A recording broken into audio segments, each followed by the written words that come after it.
Okay. Can we do this? Is it working today? Checking. Is it actually working?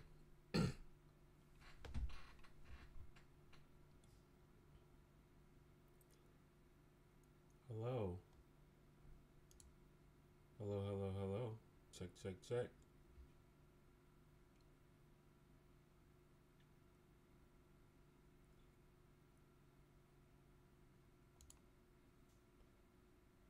Is it hearable? Why can't I hear it?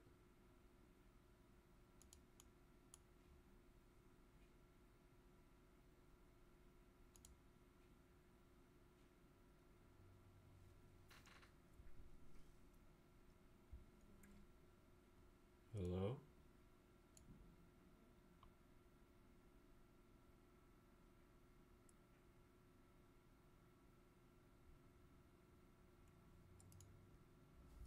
My volume down? Can you hear me? I can't hear myself right now.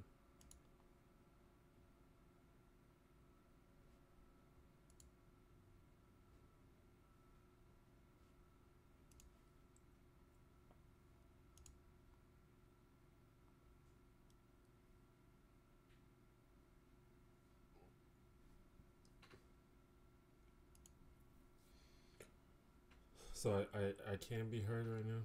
Hello?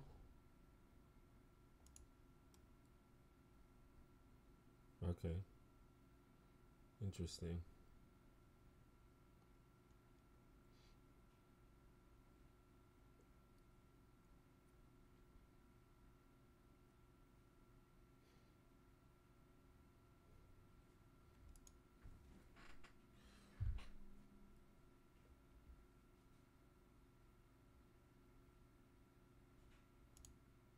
Oh. Wait.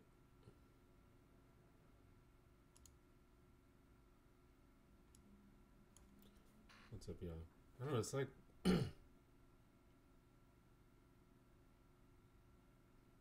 well, I don't know. 10 seconds of lag as in out of sync, or lag as in it takes a long time for me to respond.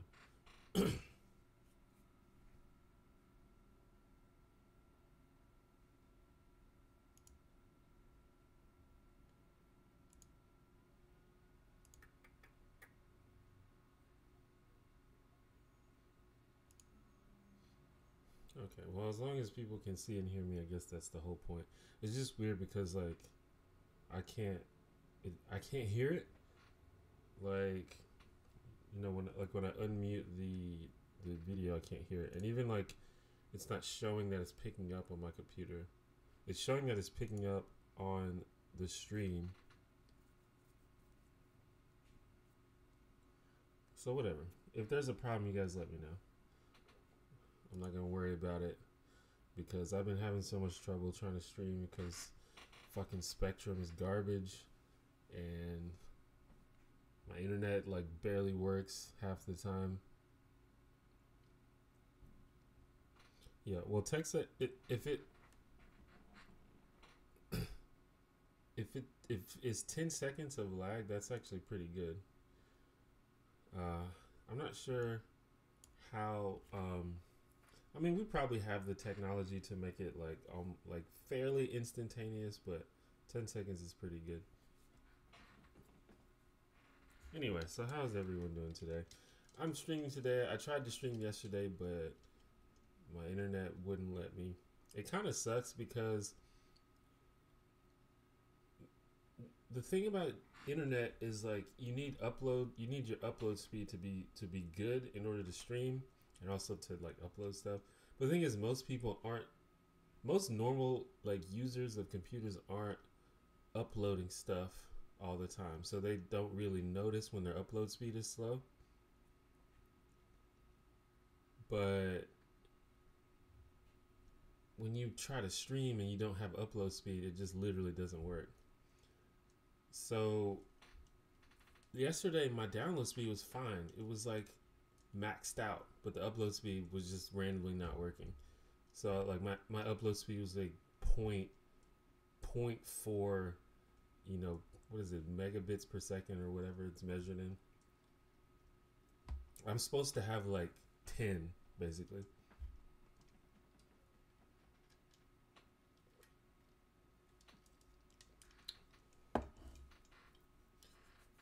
Anyway.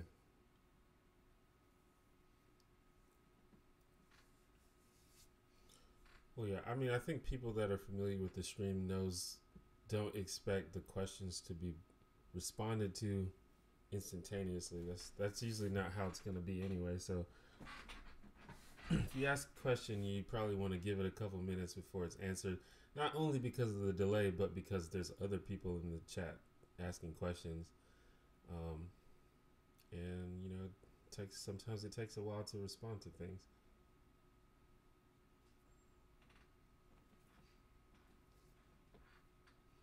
And sometimes I'll just miss it. So, and if I don't respond to your question, you can try asking it again, but the mere asking of a question shouldn't give you the impression that it will definitely be answered. Because sometimes you don't get the things that you want in life, and that's okay.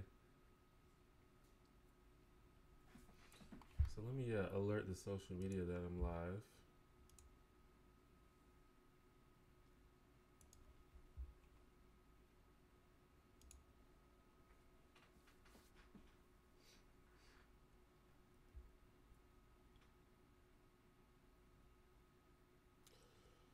That's part of why I put the chat on the screen, because I want people to just sort of have an idea of what people are talking about.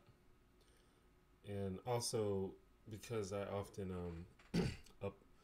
because I upload the VOD of the stream back onto YouTube, and also stream highlights.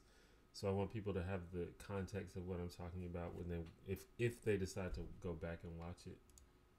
But again, the thing I may be talking about may be in reference to something that was on the screen like 3 minutes ago. So this is how it goes. I think it'll be fine. Don't worry about it.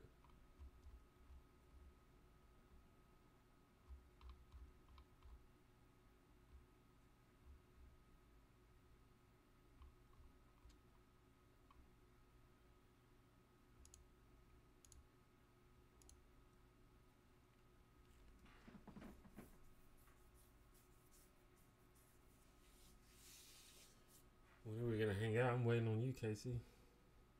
You always working.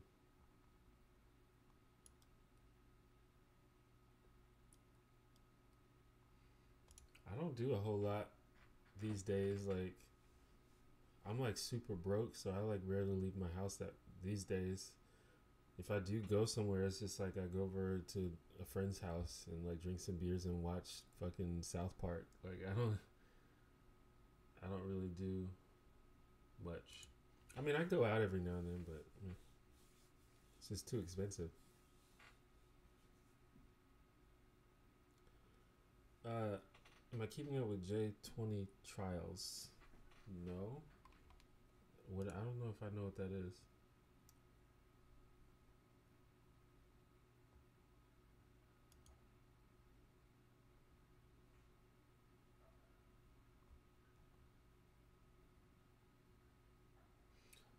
Oh, the protesters.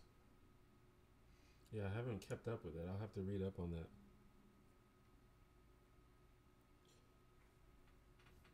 What's up, Warp Scanner? Artificial banana taste is fucking gross.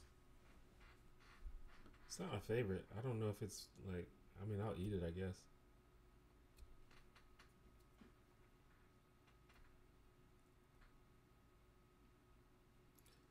On a scale of 1 to 10, how depressed or anxious are you about the potential loss of net neutrality? I don't think I'm that depressed or anxious, because I kind of knew that it was going to happen. Like, I've been saying that this is going to happen a long time ago. In fact, I'm surprised it took this long. Assuming that it's going to happen. The thing about it is, as shitty as it is, we are gonna get used to it, and I guarantee you, if it remains in place, in 20 years, no one is going to be complaining about it. It's just going to be the way of the world, and we'll get used to it, and we'll probably like it.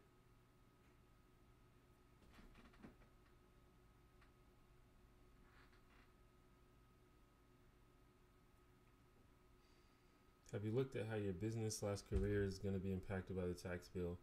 I haven't looked in the details, but it's definitely going to impact me because um, there are like business expenses that I won't be able to deduct.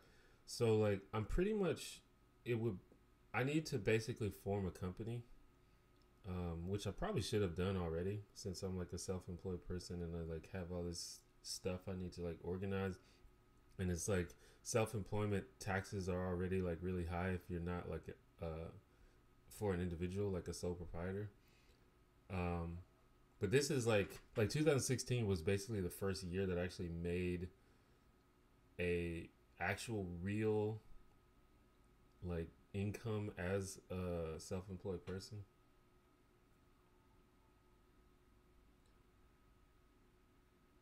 Um, but I think it's gonna behoove me to basically form like an LLC and take advantage of some of the the the the, the write-offs and tax benefits that are basically specifically for businesses and small businesses and companies and stuff. Because like just for like individuals, a lot of the stuff that individuals used to be able to write off as part of their job is not going to be able to be written off anymore.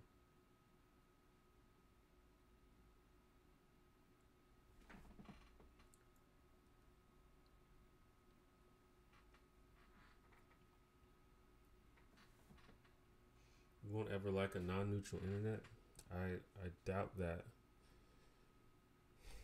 We have a non-neutral everything else, and no one complains about it.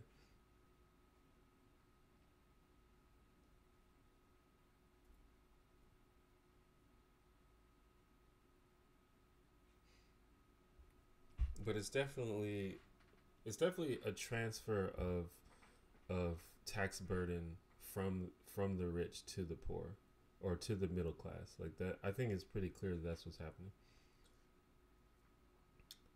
Electric Lomain, thank you for the 550 super chat. This is enough for an 8-inch sub from Jimmy John's. Enjoy, homie. Thank you. I actually like Jimmy John's. I haven't been there in a while though because the closest one to me is maybe like 30 minutes away. But I do like Jimmy John's. I like the Beach Club. Ever had Penn Station subs? Nope. I don't think I don't think we have that. Is that a chain?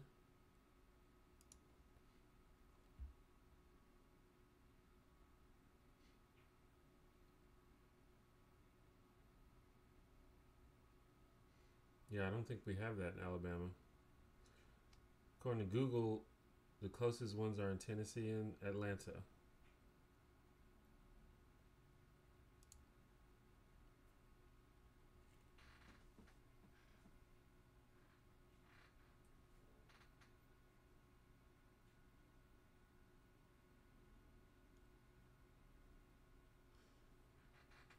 Each 50-gram serving of processed meat per day increases one's risk for colorectal cancer by 18%.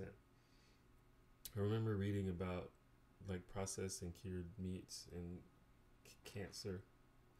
I don't eat that much processed meat though.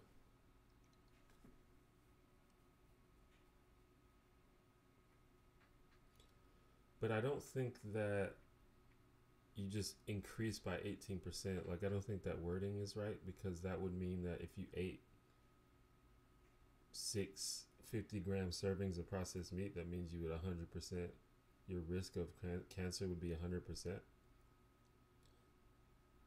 So it's probably a different wording.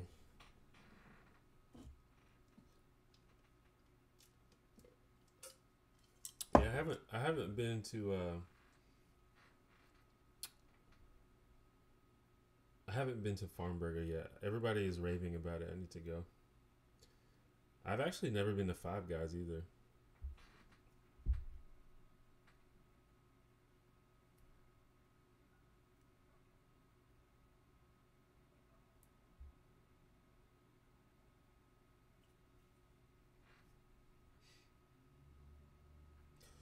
I think the thing that I read was cured meats, not necessarily processed meats. Although processed food, uh, no one is going to argue that processed food is good for you. Um, but I think it's like specifically like salt cured meats and stuff, which stuff like fast food subs is made of that.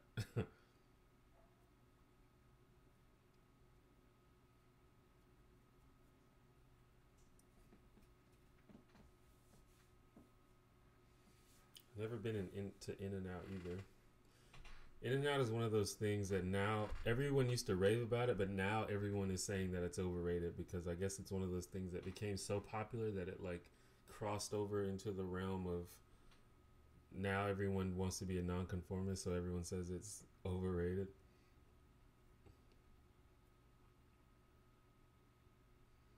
Off topic, but when are you going to make a video about the viewer survey that you made like a year ago? I did make a video about it. It's on my second channel, which is The Two Janitor, if you are unfamiliar.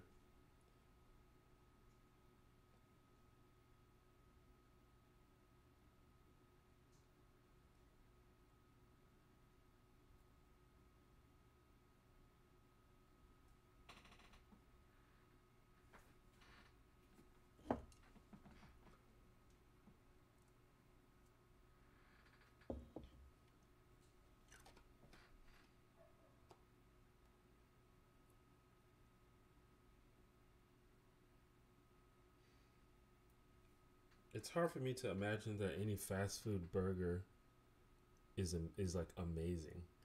Like, I'm sure it's fine,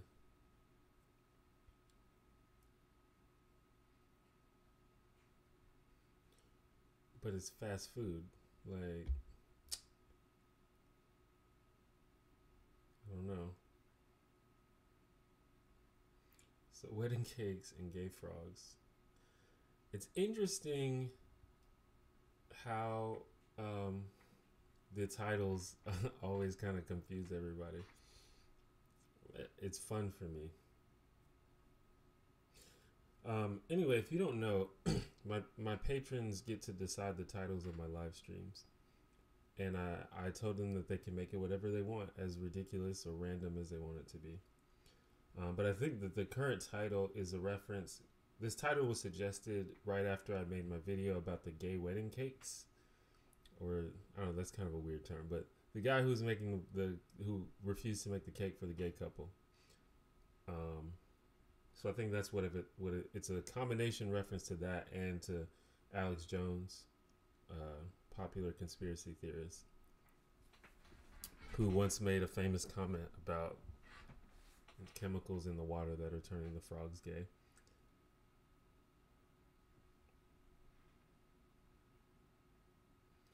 Do you watch college football? If so, do you think that Alabama should have been left out of the playoffs?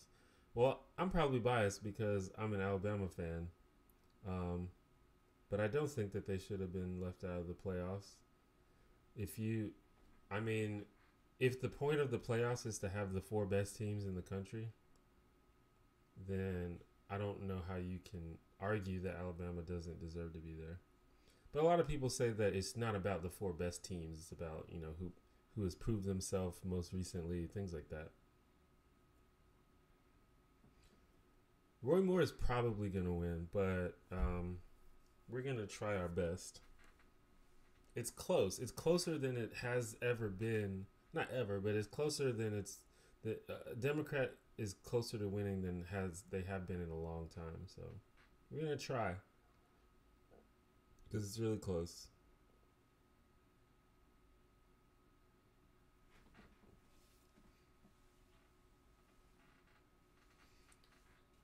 How can you still trust in humanity if they're willing to vote for a pedophile?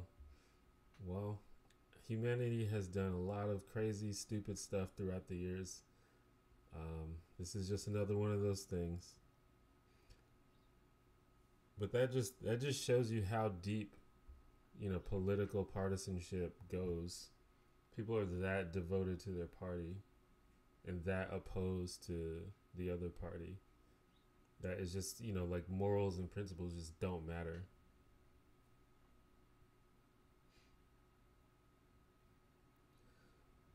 They don't believe he is. Well, the thing is, some of them do believe he is one. There's like a bunch of people that were like, I don't like, I have to choose between a pedophile and someone who supports abortion. And this is a hard choice for me. It's not a hard choice for me, but is the volume low? Do I need to turn it up?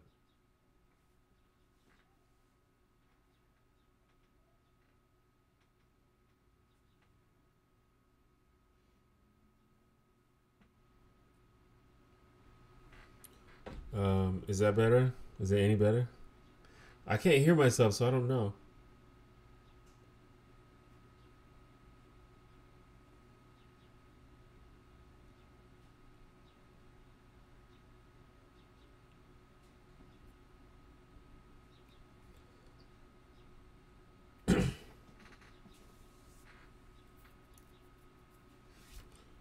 Has it? Maybe I don't know if it's like quieter now than it was before. Maybe it's always been quiet and nobody ever said anything.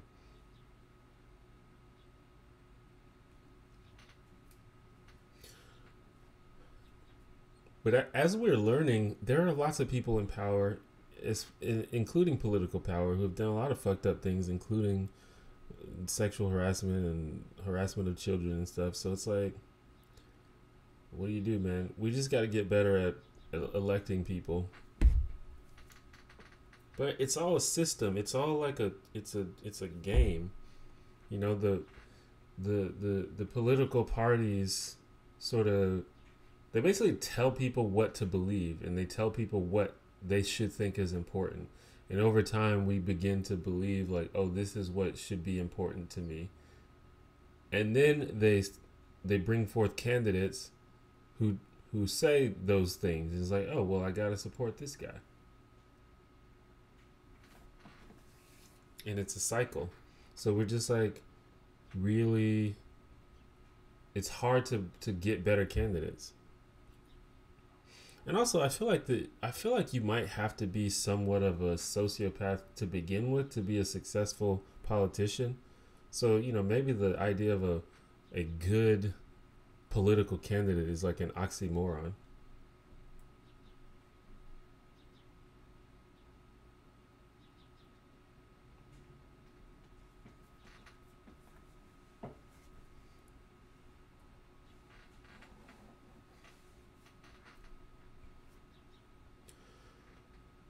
But I don't know. Like, I guess the interesting thing about Roy Moore is like, if he becomes a senator, that actually is better than him being a judge or like something like a governor or something, because then he just becomes one of hundreds of people, and obviously, he's gonna have, uh, another Republican vote. But the problem with Roy Moore is that he's just like he's basically a religious extremist. He's like a theocratic extremist. Um, but it's not like he's going to be able to advance extremist policy through the Senate. I mean, I guess he could try.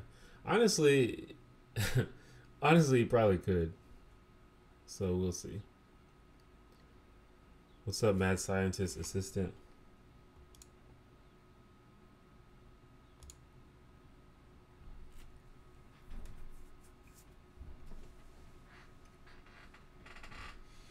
I don't know. There's something about politicians. They like live forever. It's fucking crazy.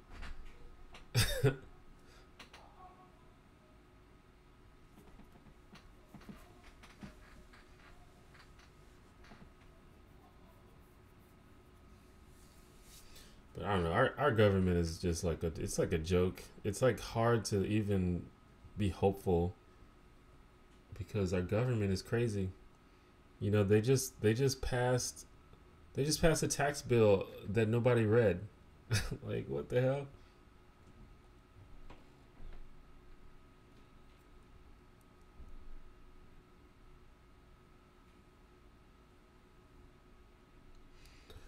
Yeah, if you have money and power, it makes sense that you would live longer because you have access to all the things that make people live longer.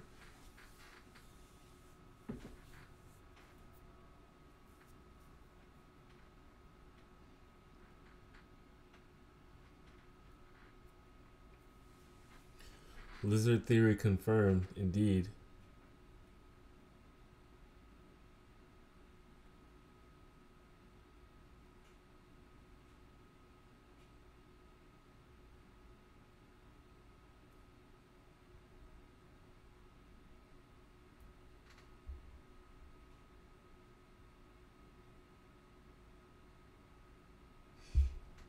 Yeah, it's the common retort is that nobody read the healthcare bill before they passed it, but that's like literally not true.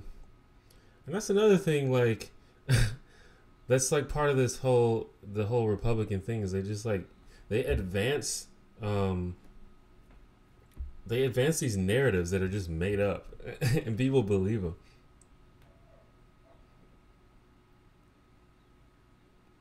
I mean, they literally had the Supreme Court had to read the whole bill and vote on it before they could even pass it.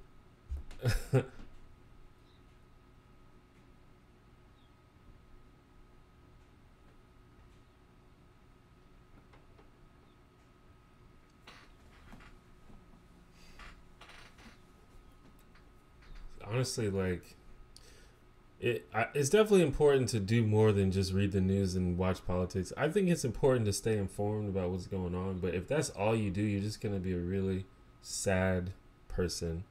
And I think there's still reasons to not be sad. Like there's some good stuff going on in the world. It's just not currently in the American government. But the world is bigger than the American government, as uh, much to the contrary of what some people might have you think.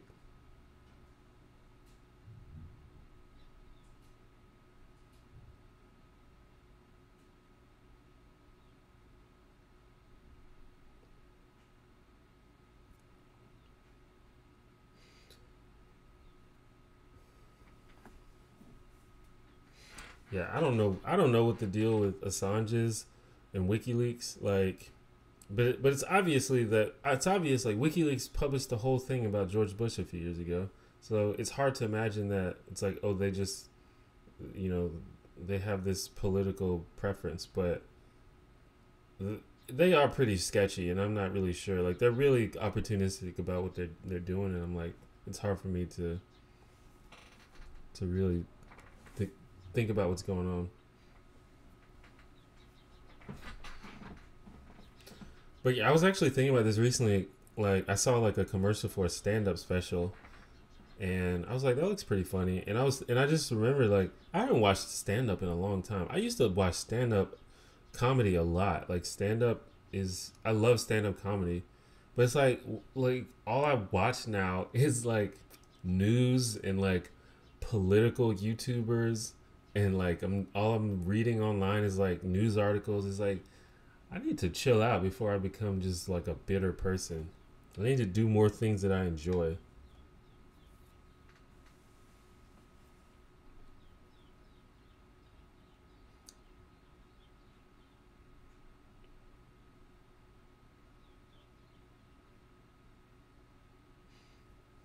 I actually like renewed my World of Warcraft account just so I could do something fun.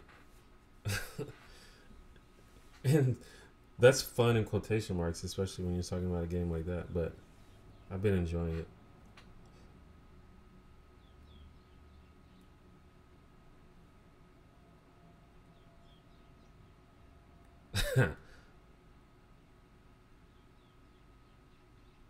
Whose stand up special on Netflix is called Homecoming King? Oh, that's what's who is that? I didn't see that one, but I remember the title. Yeah, Hassan Minaj, the guy from Daily Show.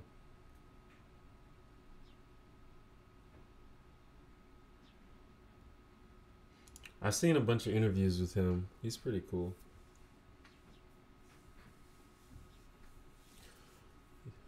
You renewed while say body or productivity.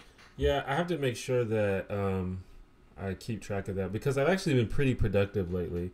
Hopefully you guys uh, have noticed that I've been pretty on point with the videos lately. Like I've been having like 2 videos a week now, like even little props. So I have to make sure that I don't mess that up. And I've been telling myself like you don't get to play until you've like done something productive, like worked on a video, edited something, filmed something. So that's been my strategy. Is like I've basically reward myself for doing something productive by playing the game.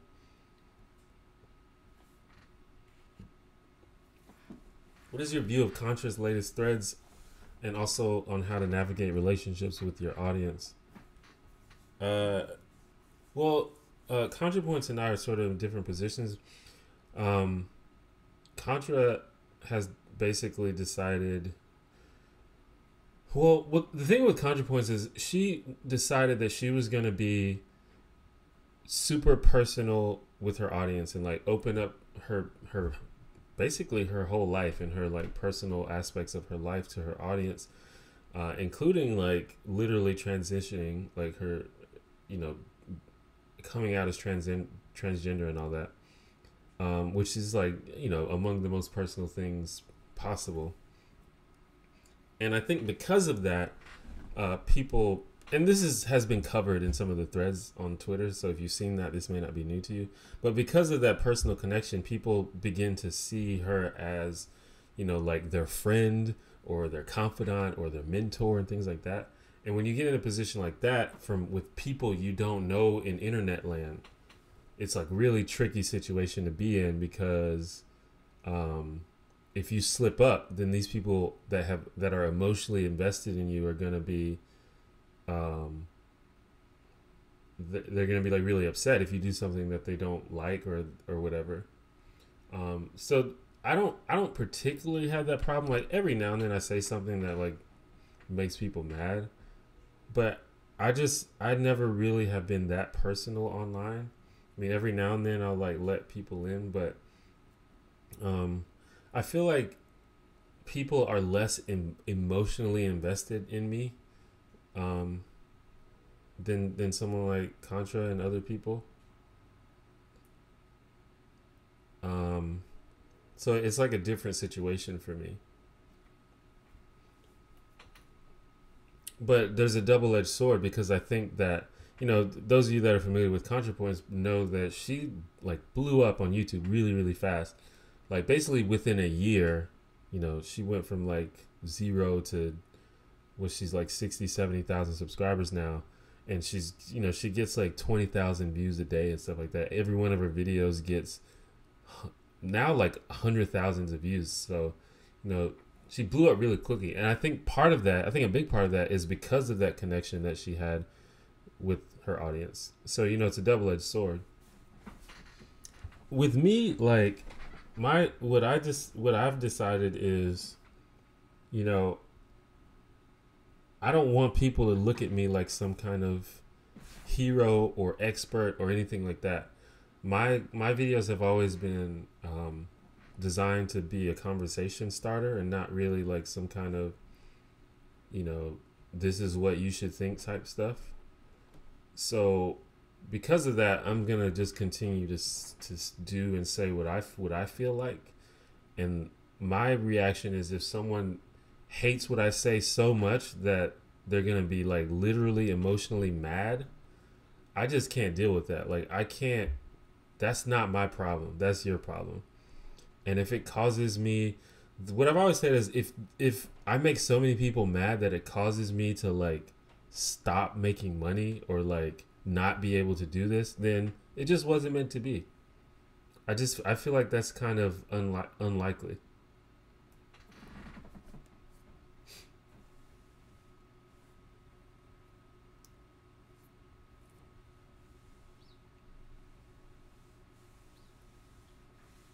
But um, in terms of like financial wise, I think she's gonna be fine. But she has to do what emotionally works for her and what's healthy for her.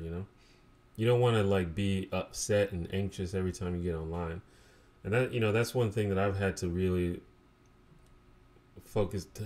That's one thing I've had to really deal with myself in terms of, because being a YouTuber that primarily talks about like social issues and politics and stuff, you're gonna be frustrated a lot by what you see and by what you hear from people. And I had to really like do something about that, because I don't want to like just be upset every time I log on. So I've done a lot of changes about how I interact with people online. Like I try real hard not to argue with people online anymore. I just let people make their comments, and I'm like really like I rarely read YouTube comments anymore. Like I read it the first day, maybe the first couple of days, and I just don't read it anymore, because YouTube comments are terrible. That's one of the reasons why I do these live streams, because then I can interact with people that like are usually like not crazy. Because YouTube comments is just like a cesspool. Even like I moderate my comments now, and it's still like ridiculous. Like on Twitter, I've talked about this before. On Twitter, I hide notifications from people who don't follow me, and I mute people very quickly. Like as soon as someone says anything like remotely sarcastic or snarky or assholish or rude, I immediately mute them on Twitter. Like I've done a lot to like just keep myself from getting too like upset and frustrated online. Yeah, Contra was doing vids a long time ago, but she basically started a channel from scratch. The recent channel that she has.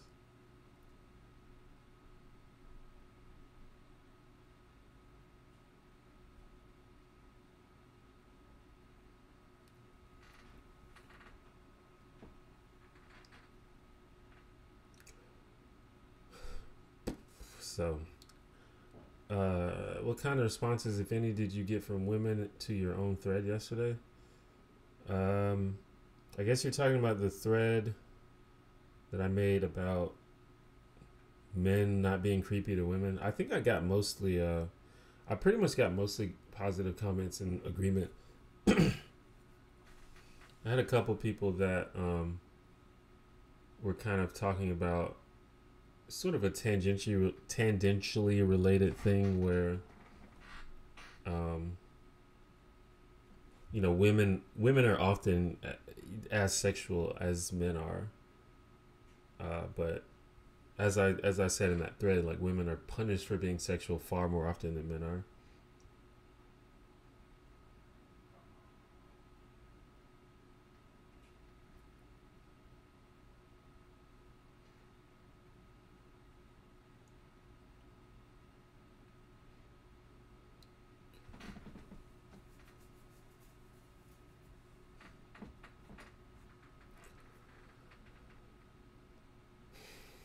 Do you think internet activists do enough?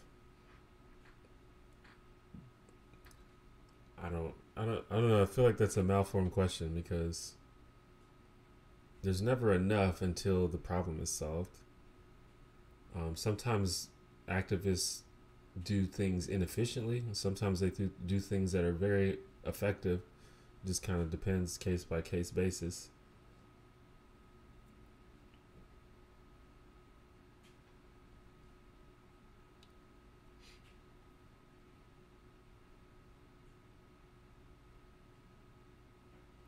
The thing about people like ContraPoints is that ContraPoints is clearly a good faith individual that that only wants good to happen in the world. Like there are people out there that I think are like conniving, like charlatans. And I understand being suspicious of people that you literally are not sure if they have good intentions. But with something like ContraPoints, like it's obvious that she has good intentions. So I feel like you got to give a little bit of leeway.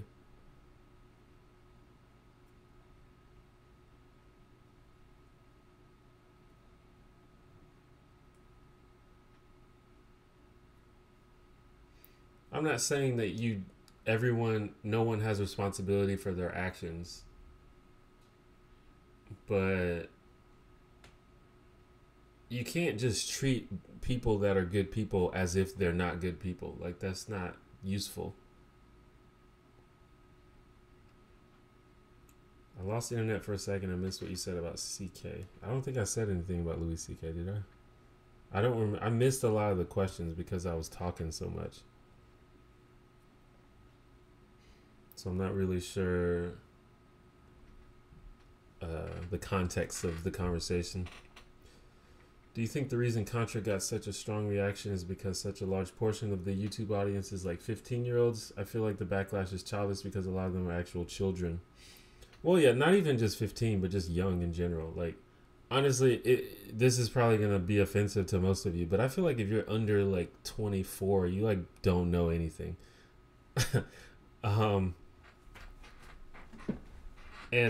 But yeah, like, I would, if I had to guess, I would guess that ContraPoint's audience is probably young adults, like probably in the maybe a little younger, maybe like 17 to 23 or something like that. But because like for me, like my audience is generally older. My audience is literally, my main audience is 25 to, or like what is it? It's like between 24 and 30 is like my main audience, I think. Maybe a little younger. And I think a lot of people who talk about like politics and stuff often have older audiences. But yeah, I mean,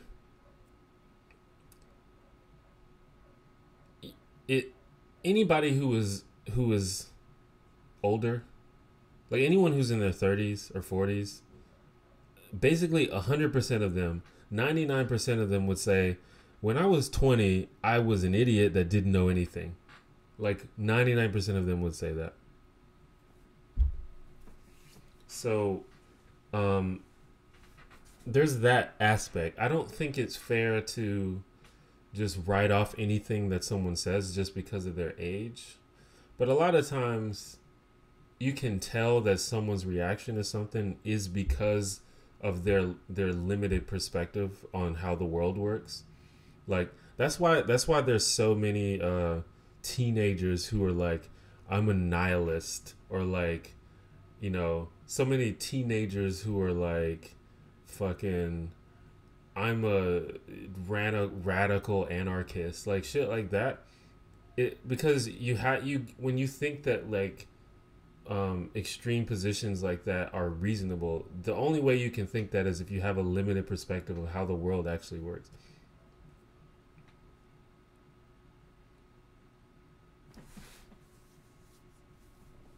And that's not to say that everyone who is a nihilist or an anarchist is an idiot, but it's just like people who have been around the block a couple times understand why certain things are just completely impractical.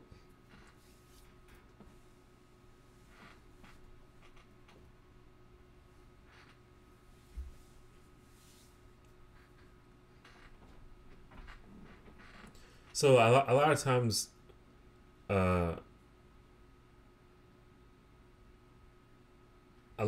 you can tell that the position someone has is because of their lack of perspective.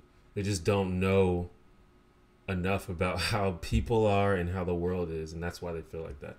But you know, that's a very general thing, and it's hard to just broadly apply that to every time someone says something you'd disagree with. So I'm definitely just speaking in general terms, and I probably wouldn't apply that to any specific case. That's just one of those situations where you just like agree to disagree.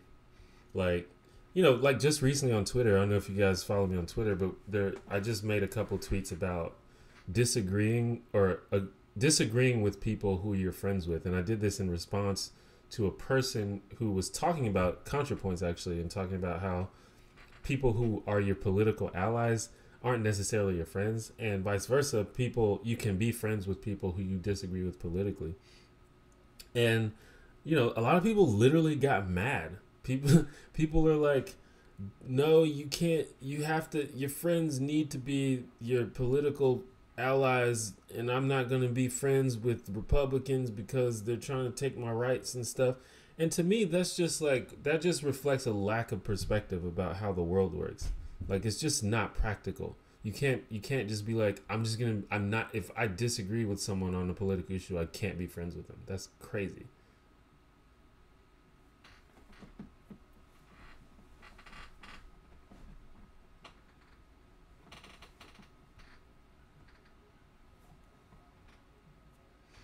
And I'm not arguing that the feelings are wrong or invalid or don't exist. Like I'm not saying teenagers don't really feel like this, like they're lying or that they don't really have these feelings. They clearly do. I think teenagers are usually more passionate than adults are, and in many ways that's good and useful. But the problem is if you have that passion, but without the wisdom or experience to back it up, it can be dangerous. That's the thing too, mad scientist assistant. I keep changing. I'm 32. Like when I was younger, I kind of understood. It's like okay, I'm gonna evolve as a person. Throughout my 20s, I'm gonna keep evolving. But eventually, I'm gonna get to a point where I'm probably gonna have most of myself figured out, and I'm gonna be set in my ways. But that hasn't happened yet, and I'm 32. Like I keep changing, I keep evolving, and now I'm starting to be convinced that it's gonna keep happening till I die. Especially considering the type of person I have. I think the type of person I am. I think it probably happens to some people. Like if you just like get a job and never leave your neighborhood and never interact with anybody, it's probable that your perspective is gonna change and or your perspective is gonna stay the same, and you're just gonna be that person forever. But the type of person I am, that's always sort of like trying to learn things and engage with things, like I imagine my perspective is going to continue to evolve forever.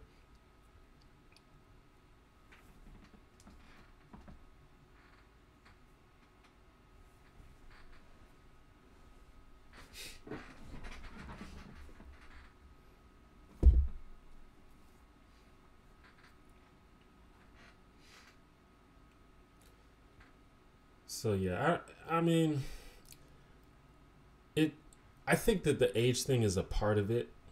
I think it's a little bit too easy to just blame it all. It's like, oh, it's just a bunch of kids. They don't know what they're talking about.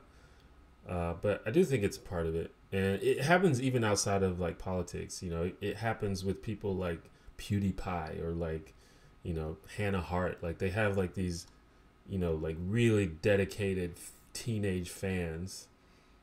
And like they just become emotionally invested in them. And so if they do uh if they do something that seems a little off, you can like literally feel betrayed, like not like unironically feel betrayed, and I don't know, that seems like it shouldn't be like that.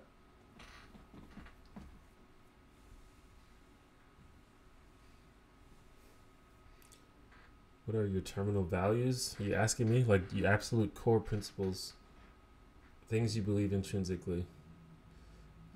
Well, I don't know that there's anything that just is literally stands on its own that I could just say in a sentence that I believe intrinsically. But I mean, that's kind of the whole point of Heiko. Like those four qualities, I think, are the groundwork for being like a good person. For me, like the number one most important quality is compassion slash kindness. To me, that supersedes everything else.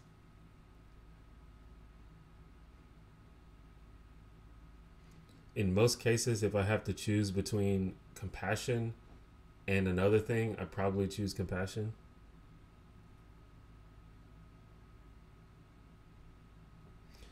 Hannah Hart didn't do anything in particular, I don't think, but I just used her as an example of someone who has a lot of like really passionate fans.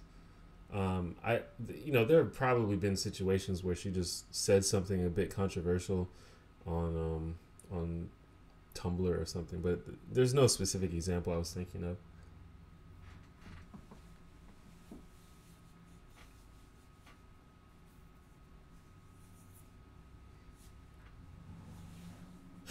Purple Cat. I don't know exactly. I'm not the best person to ask about books because I'm personally just now getting in back into books.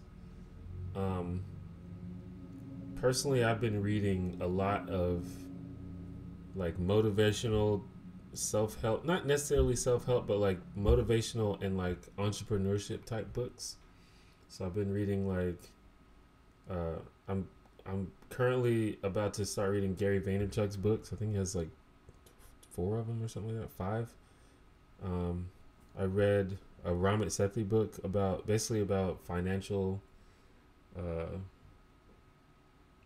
wisdom. So that's the kind of stuff I've been reading. I don't know if that's what you're into. If you guys have any book recommendations for Purple Cat 345, books are authors that have made an impact on you. So not like ain't just random books you like, but stuff that has made an impact on you.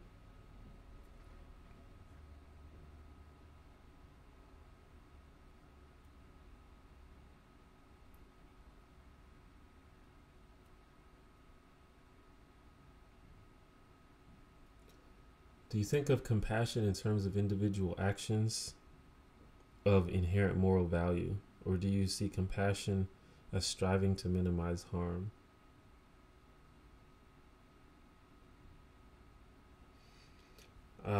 I don't know. I'd have to think about how I would word it. I don't. I don't think of things in terms of intrinsic, objective moral value. Although my inclination towards compassion definitely is a personal bias. Like it's something that I just personally value. I also think that it's morally correct, but for a different reason. And the reason that I think you should do it is not because it's morally correct. Like I'm not really that interested in whether something is morally correct or not. Like I think that's a non-pragmatic way to think about things. But I do think it's morally correct, and we can have that discussion too if you want. But uh, um, I mean, I guess minimizing harm is a big part of it. I just feel I don't really like that wording because you could minimize harm by just locking everybody in a cell and then no one could harm each other. So I think it's more than just minimizing harm.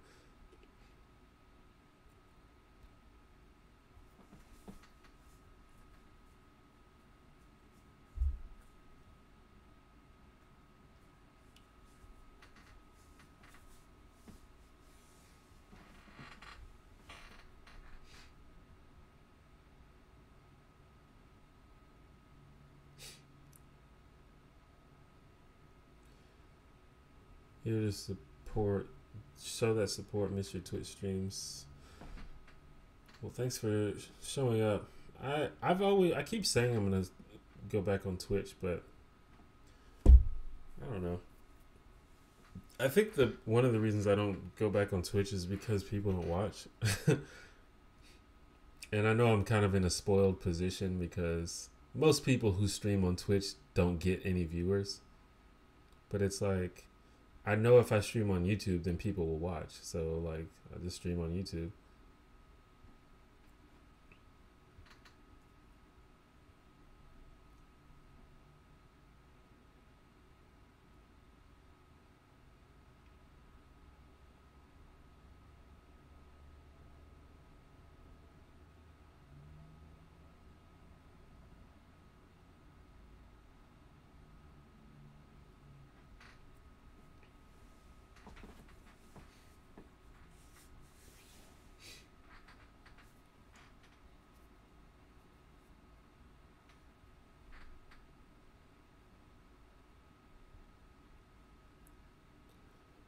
An interesting question I find myself faced with as a comedian is when I watch satirical TV shows and wonder when the line between satire and just straight up offensive comedy is blurred. Well, I think that some comedy is offensive on purpose. Like I think some comedy is supposed to be offensive. And if you don't want to do that, then that's obviously your prerogative, and it's probably good if you don't want to do that. I've had the offensive comedy debate a bunch of times, and I think a lot. I think I diverge from a lot of my progressive cohorts on the idea of offensive comedy because I usually argue in favor of the comedian who's being offensive, um, because I just have a high respect for the free expression of art.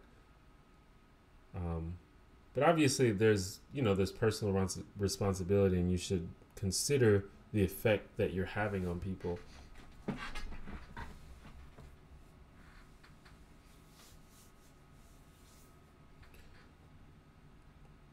At the end of the day, I just think it's your personal responsibility to decide what you value and what you want to do. I don't think it's your responsibility to tell other people what they should or should not be saying in their comedy act.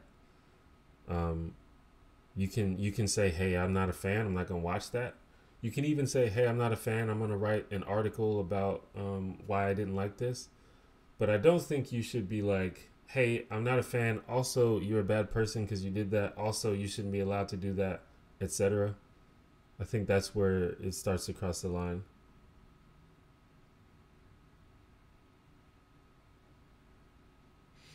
I don't listen to Sam Harris's podcast actually. I'm gonna start listening to more podcasts in my car. I have an old car though, so like I need to like buy some stuff to like or like have a new radio with an aux cord installed so I can listen to stuff because I don't have an aux cord. I basically just have a tape player in my car. That's how old my car is. Actually, there's a CD player too, but I've never used it.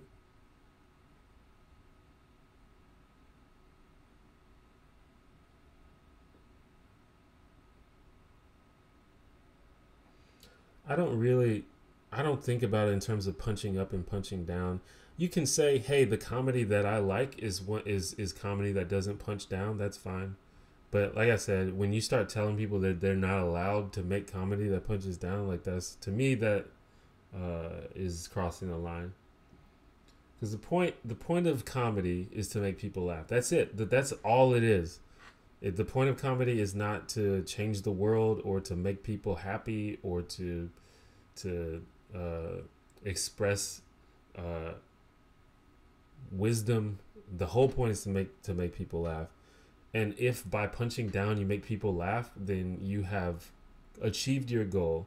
Now, of course, you may not like that personally, and that's fine. That's great. You may think it's disgusting, and that's fine. It's 100% fine.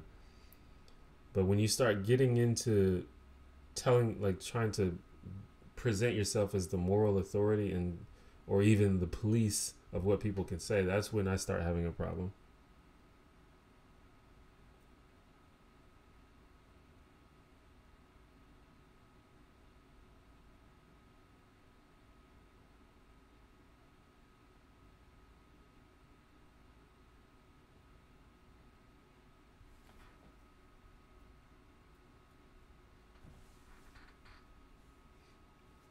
Well, I think Bill Maher himself argued that he crossed the line. I don't my like I said, I mean I kind of repeating myself, but I don't think it's my or anyone's responsibility to tell comedians what they're allowed to say and not say. Uh, all you decide for yourself what you value and what you want to do with your art or whatever you want to do. And you can decide for yourself what you want to listen to and what you want to patronize. But I'm not in the business of telling other people what they should and should not say or do in their comedy act. And uh, I want to say that I'm specifically talking about a professional act, like art, like when you're just hanging out with your friends or hanging out in public. I think you should probably avoid being an offensive asshole. Like that's not a good thing to do. But I'm very strongly in support of freedom of expression in art, regardless if it's offensive or not.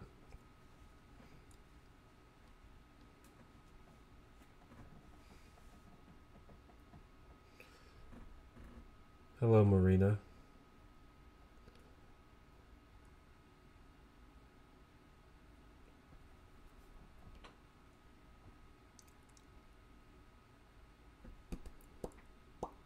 What's your problem with safe spaces? I think that the idea around safe spaces has been like really poorly communicated, and I'm not really. I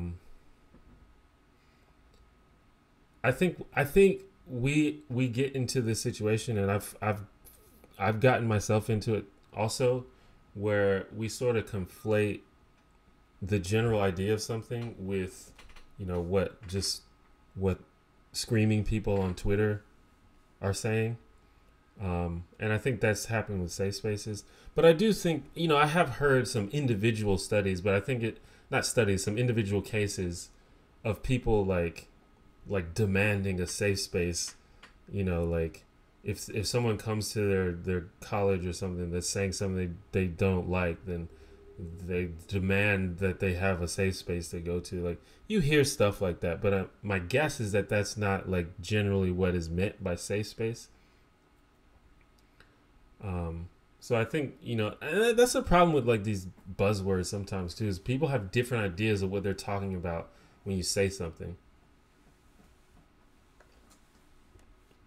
So the idea of a safe space doesn't bother me. The idea that has initially bothered me was when someone feels like entitled to a safe space and feels like they have a right to be mad if they don't have it, if they're not given it, and I think that's kind of weird to me.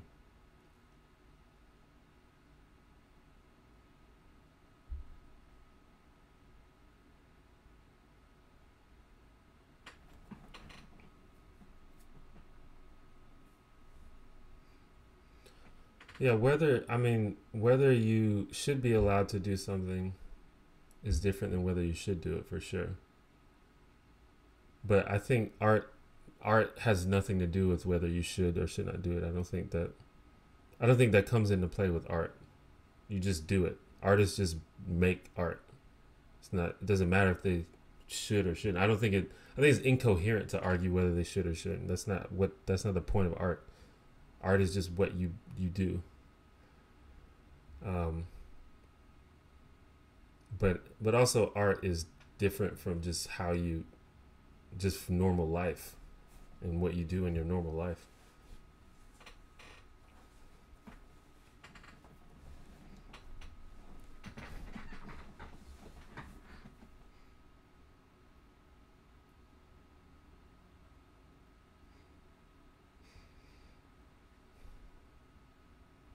Like, it just depends on what how you I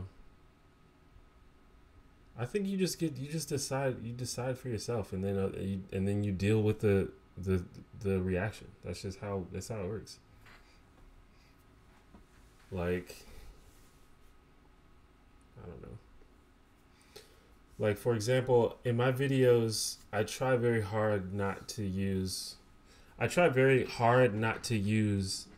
heteronormative language in my videos. But some other YouTubers do it all the time.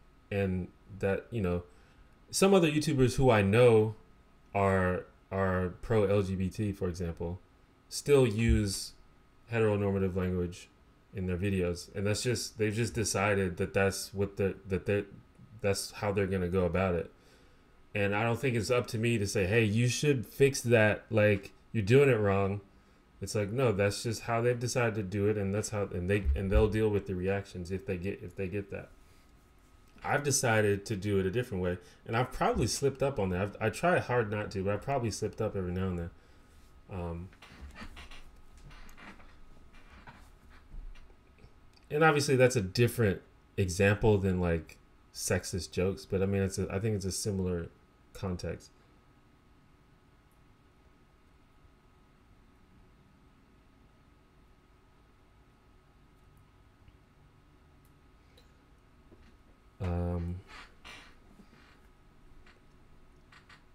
Like, I don't know, the art conversation is different. It's just a completely different conversation to me. and I think that's where I differ from a lot of people. Is people think that the same rules apply to when you're making art to when you're just being a person in the world, and I don't think the same rules apply. And I think that how you act in the world is more important, and I'm more interested in talking about that. Um, so yeah, I mean, and I try to always make that distinction too, because I think sometimes people will say, "Hey, you know, you said that it's fine for a comedian to make this bad joke, but I was just a dick to this person. Isn't that the same thing?" It's like, no, it's not the same thing. And even if it's like a comedian who's a professional comedian, but they're like being an asshole to an actual person in real life, that's not the same thing as just like a joke in their act. It's not about making jokes. It's about making art. It's about making entertainment in media. Like, like just because something is a joke doesn't mean it's okay if it's offensive.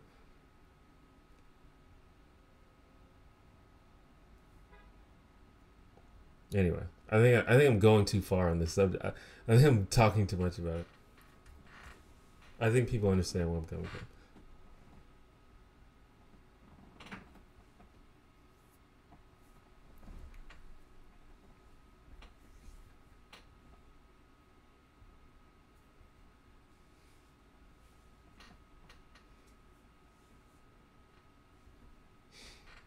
And I think what we're seeing anyway is when you have a world that is becoming more progressive and more compassionate.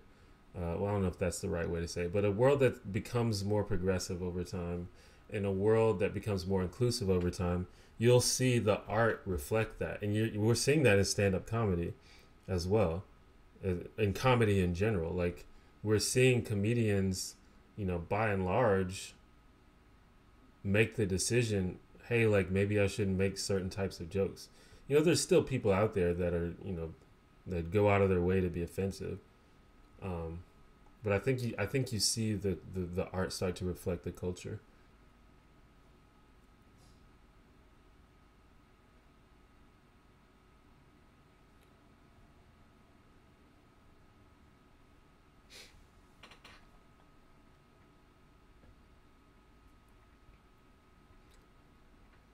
You can criticize the intent of ideas behind a piece of art, though. That's absolutely true. Um, but that sometimes you can do that, but sometimes that just gets into the realm of mind reading, and that's kind of, I don't know about that.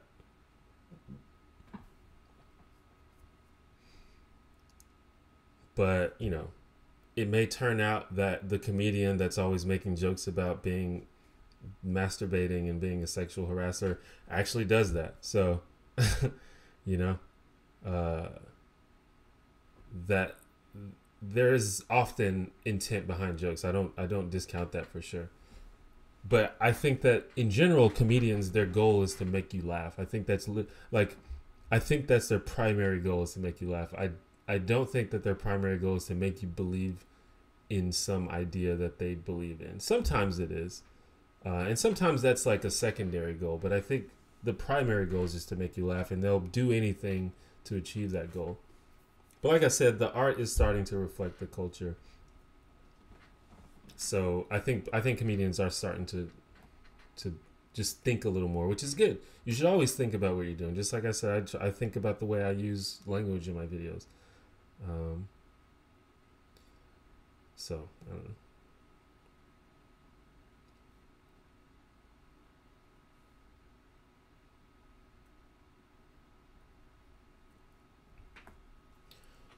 People try to convince me we shouldn't use the word feminist or vegan because people are going to have preconceived notions and misunderstand, but I refuse.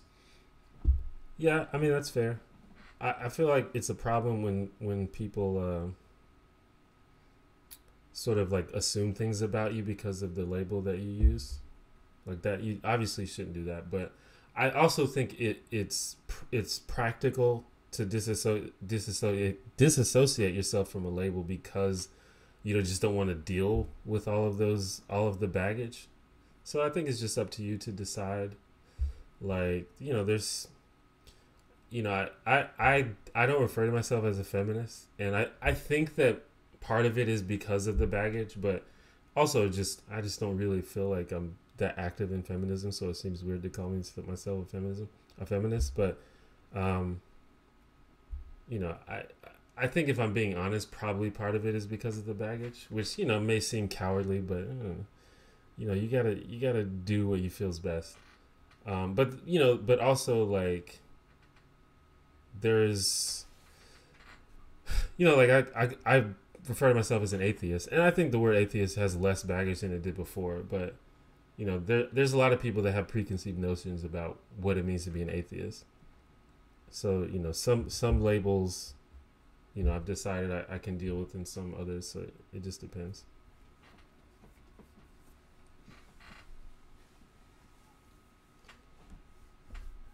I'm cuddling with my puppy right now. Sounds awesome. These live streams are always civil as hell. Is that bad? That's the point. That's why I like the live streams. Because often in the live streams, there are like debates and people who disagree, but it's generally civil. Sometimes there's people like straight trolling, and it's still civil. Like I like look forward to doing the live streams because it's hard. I feel like it's the best place for me to sort of defend my ideas when people have questions about stuff that I've said, because people are just less likely to be a dick to you, like when they're looking at you, and vice versa, I think. So I personally look forward to it. Like when I'm on Twitter or something trying to like argue an idea, people are like, it's just harder to be civil because you don't really see them as a person.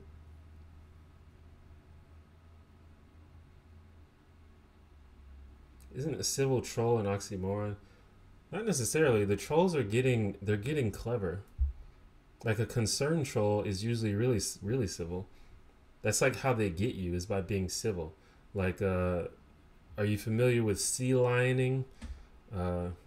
It's a phrase that comes from a comic strip about a sea lion that is basically like being an asshole, but they're like being very civil and like, not using combative language, but the way that they're going about it is trolling.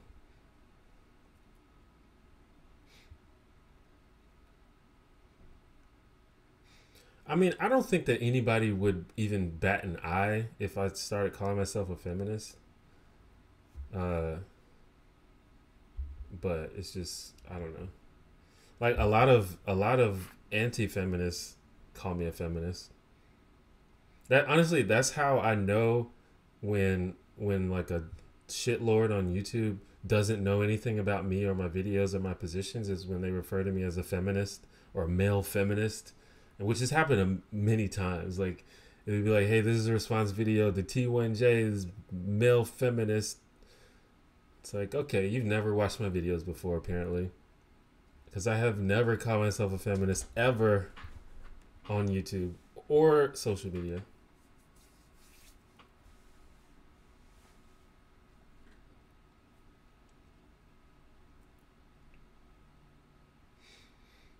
But at the same time, I don't really care if, I'm not mad at people that call themselves feminists. In fact, I kind of admire people who call themselves feminists in spite of the potential backlash.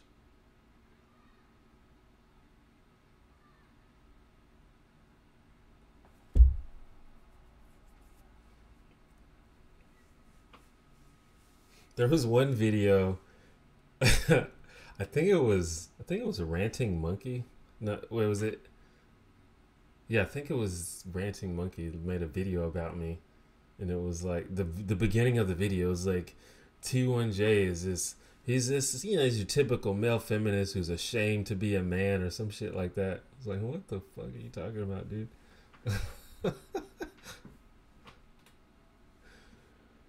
Oh man, it's so weird that that's a genre on YouTube. Just like people making like fucking mean insult videos about people. It's like, what the fuck? What a world.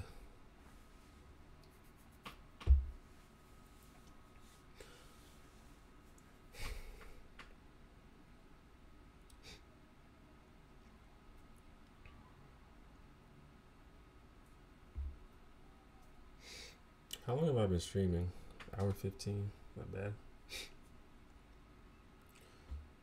So my goal is to stream on Sundays. This is kind of an anomaly. Just for those who don't know, I usually stream Sundays, but my internet was whacked out yesterday, so seems to be working right now.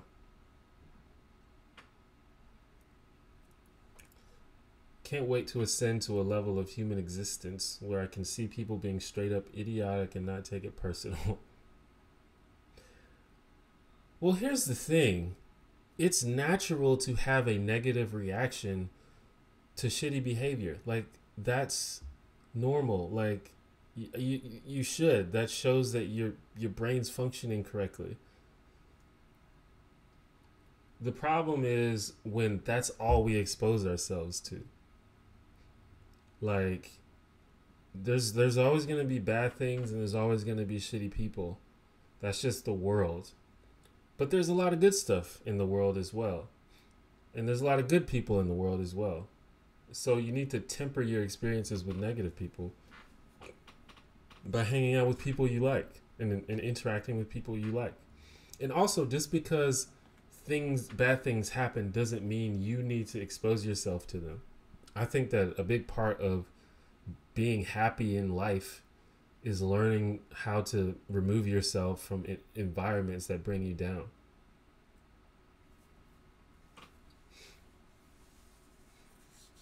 Like, I'm a person, a good example for me is I'm a person who likes to go out at night and like have a drink or 3 or 5 or 10. Like, that's the thing I like to do. It's fun for me. You know, I'm an extreme extrovert. Like, I hate being alone, home alone. So I like to go out and hang out and be social and have drinks and, things like that. I like doing that. But over time, and especially the older I've gotten, I've realized that most people, like, I don't know, I'm some kind of anomaly, but I've realized that most people who do that frequently, like, as a matter of habit, most people who do that frequently are just like sad people. And that's why they do it. And so, like, more and more I started to realize every time I was in that atmosphere, like, it'll be fun, for example, but then you'll notice, like, oh, these people are not happy. These people, get set off by the most minor thing. These guys are always fighting. These girls are always gossiping about each other. And people are doing crazy shit, getting way too drunk, throwing up. And it's like, oh, that's not good. That's not a good atmosphere for me to be around so much. Even though, like, I do it just to have fun and be social. Most of these people are here just because they're sad and they're trying to drown their sorrows. And I had to start seriously limiting my time in that kind of environment. Because it was starting to bring me down,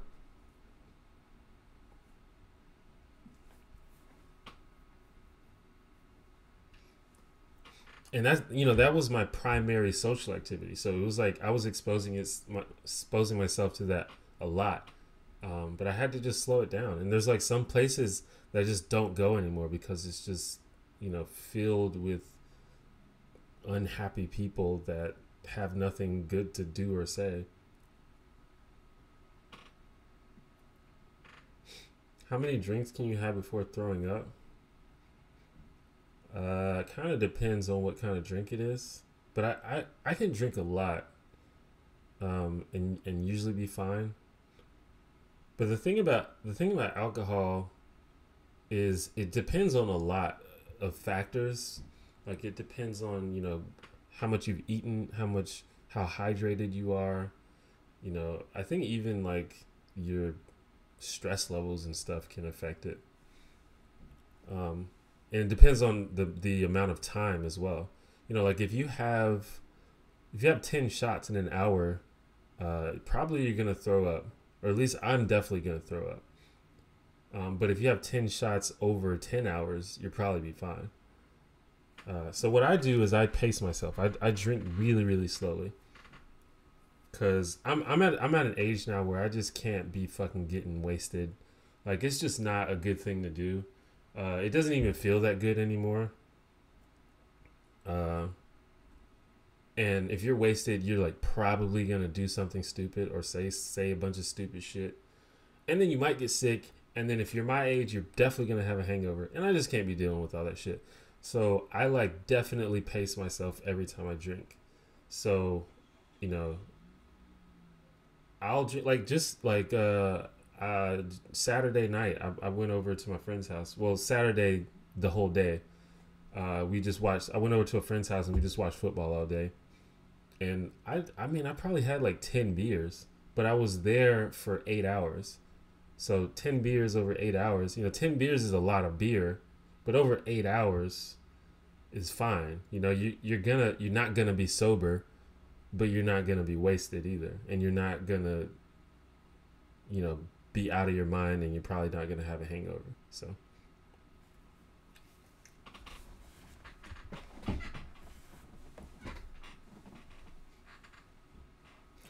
alcohol is honestly just if you're struggling with whether or not you should drink alcohol, just don't. That's my advice. Like alcohol, like most things, is fine in moderation, but the thing about alcohol is it's really easy to abuse. It's like extremely easy to abuse. So just don't do it. Uh, it is it can get really, really bad.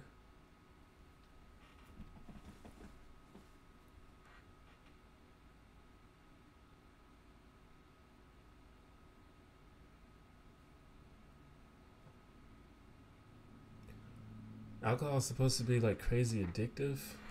I think it depends on the person. I don't think alcohol is clinically addictive, but if you have the type of personality where you get addicted to things, then alcohol is like probably a really bad idea for you.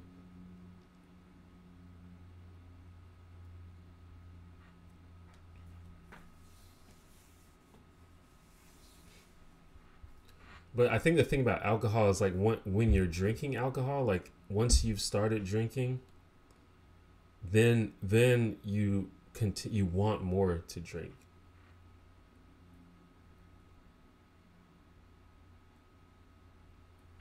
Weed is so much safer than alcohol, yet it's illegal. Indeed, I can't really smoke weed though because it fucks with my anxiety.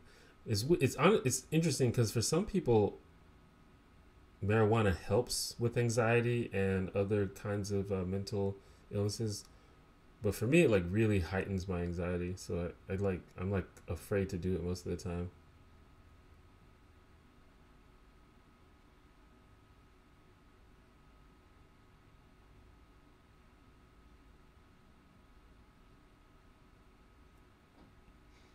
I don't think it's true that hangovers are alcohol withdrawals, because that would mean that more alcohol would make the discomfort go away, and that doesn't work for most people, or it doesn't work for everybody. For some people it works, which may be the people for which alcohol is actually an addiction.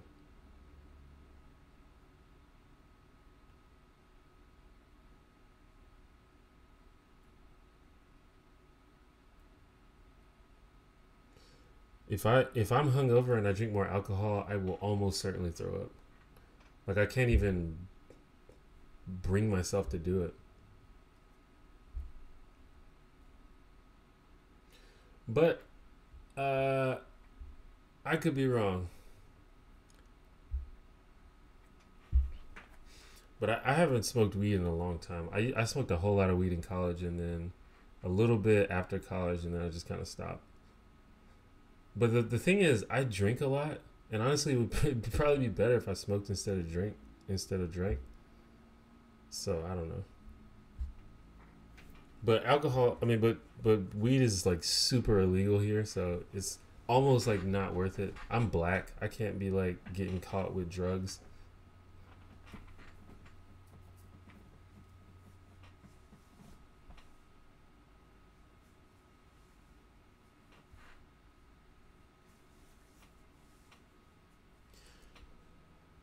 What kind of music do you like?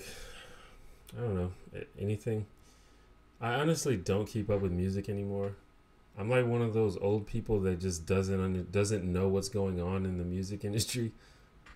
I just kind of hear stuff randomly. I try to keep up with certain things, but overall, I just don't know what's going on. But the stuff that I like, I have stuff that I like in like every genre. I probably listen to hip hop more than anything else though.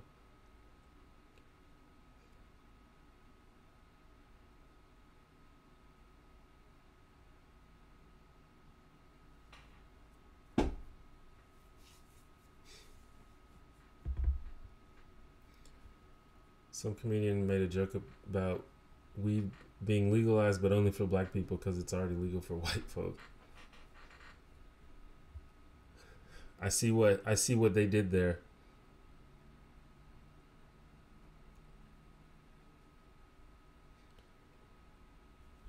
The only time I've fainted once, and the only time I ever fainted was from smoking too much weed. Like literally straight up passed out, and it's not a pleasant feeling to pass out. It's like what's going on? I can't see. Yeah, I mean, I think most people understand that it's kind of dumb that marijuana is illegal, especially considering the things that are legal, like nicotine and alcohol. It's funny because like maybe just like 5 years ago I'd have been like, man, alcohol's fine, whatever. But now I'm like, honestly, don't even drink. Like it's not even that tight.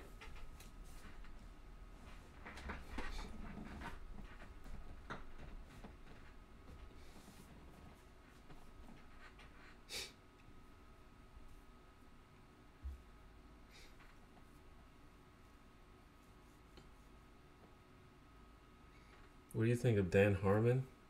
I feel like I don't know enough about Dan Harmon to have an opinion about him. He seems pretty cool, and he made some stuff that I like.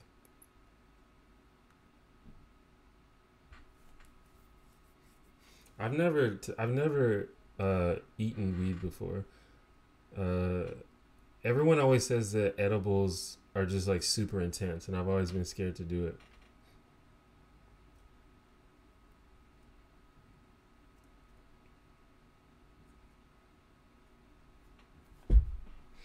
But I've honestly I've never been that curious about drugs and highs. Like it's just never really been a thing I've been interested in trying to pursue. Like I have friends that are like really interested in just like you know finding elevated consciousness and like they just like don't like being sober basically. So they're just like I just want to try a lot of different stuff. And people always tell me like, man, you should definitely try acid. Like you especially because you're a thinker, like you would love it. And I was like, I don't want to, man. I don't want it. I'm not curious about it. Like I think being sober is okay. It's fine.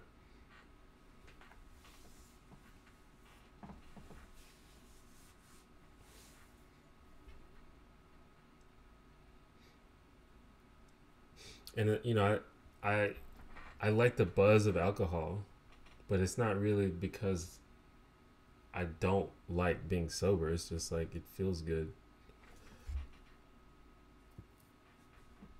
It's just like like sex feels good, but I don't want to be having sex 100% of the time. That would be that would be that'd be annoying.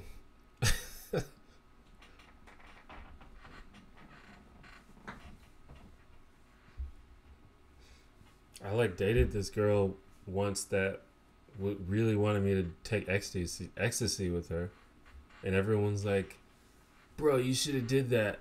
It's like I don't wanna.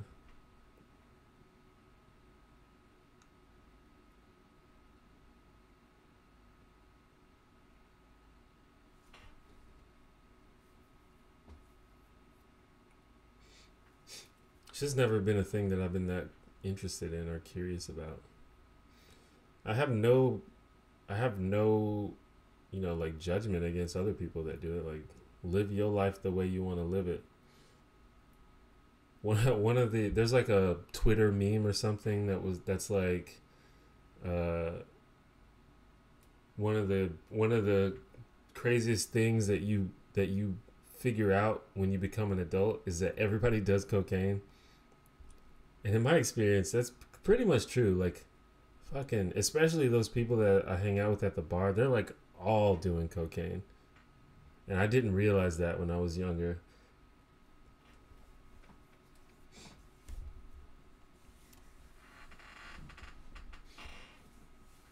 I've never done cocaine either. It seems dumb to me. It's like, first of all, you normally snort it, which is like, what? That's dumb. And then the feeling of it lasts like 20 minutes and you have to do it again. Like, what the fuck is that? That's like, sounds like a ripoff.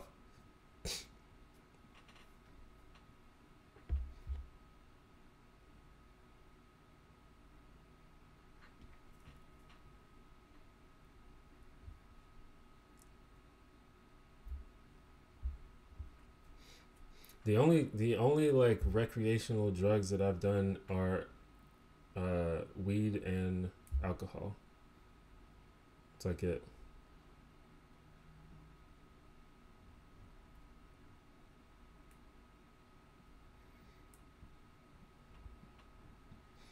It took me 2 years to figure out all my friends at the bar were all on cocaine. Yeah, same for me. It took me a while. It's like, why does everybody keep going to the bathroom? What are they doing?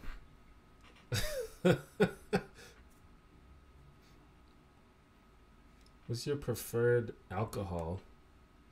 Well, when I go to bars, I don't think I get to have a preferred alcohol because I'm poor. But when I go to bars, I just order whiskey and Diet Coke. That's like my order, and I just get whatever the cheapest whiskey is. Um, but I like whiskey basically. Whiskey. I drink a lot of beer because it's just easy to drink when you're just hanging out with friends and stuff. But if I'm drinking what I want, then it's whiskey.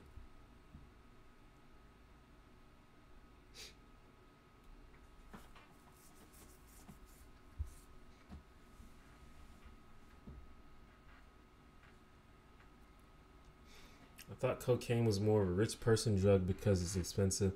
Yeah, there's kind of this idea that cocaine is a rich person drug, but let me tell you, there are a lot of people who aren't rich that are doing cocaine.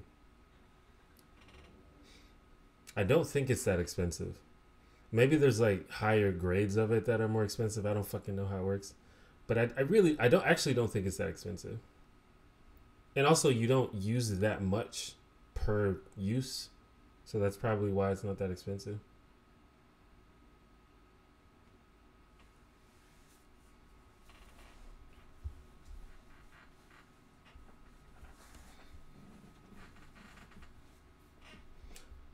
Well, yeah, crack is definitely not expensive.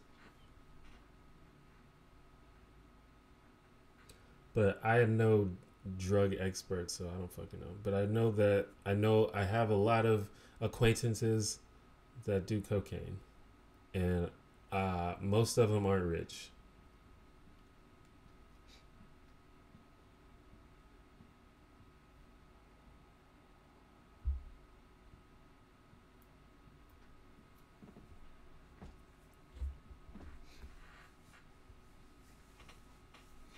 But a lot of those situations are pretty sketchy. So who knows what the fuck they're actually using and where they're getting it from? I don't know.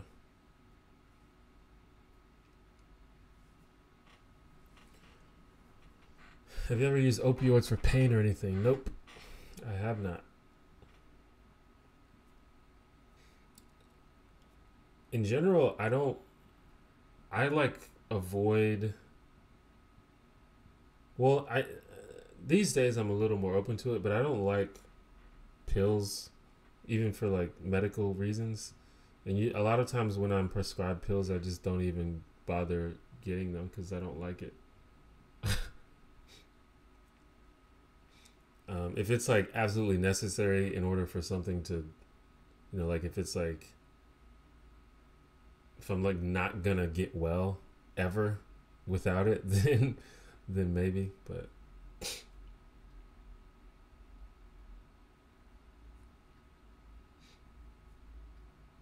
what's your favorite card game / board game? I really like chess. Does that count? And poker.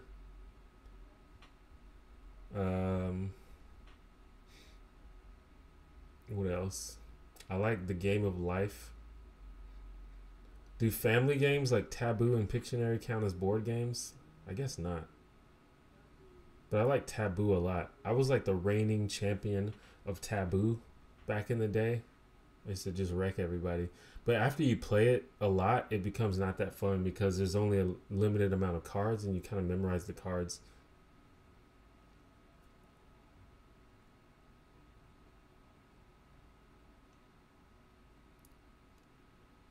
Have I ever had a surgery done? No. Which is probably why I've never had to take anything for pain.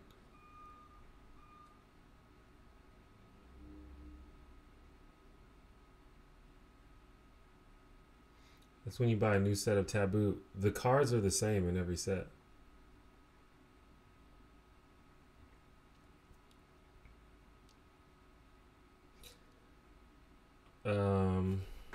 Are you a vegan? No.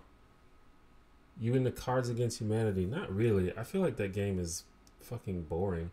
Like it's cool for like 10 minutes and then it's like, okay, I don't want to play anymore. Were you ever a janitor? No. Do you like board games? Yeah. You ever play Magic the Gathering? I used to play Magic the Gathering a lot back in the day. It's been many, many years though. I'm way behind. I have no idea what's going on with the game now. I was the guy that I always tried to play the mono black deck that never worked. So I would have to settle for playing black and white or black and red. But I love the black cards. That was like my favorite color of the colors.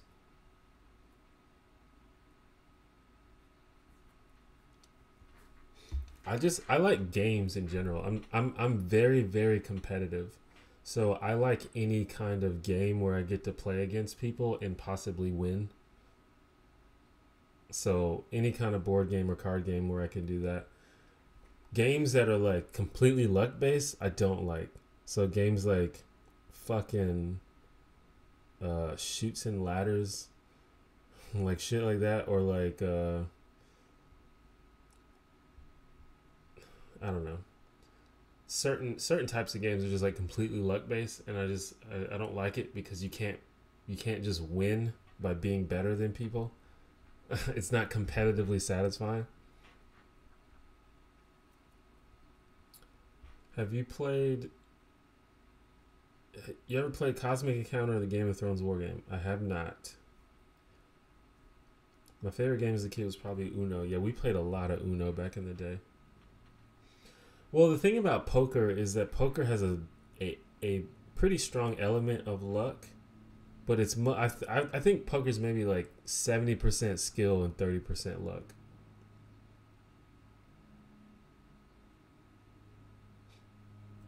Especially Texas Hold'em. Like Texas Hold'em is probably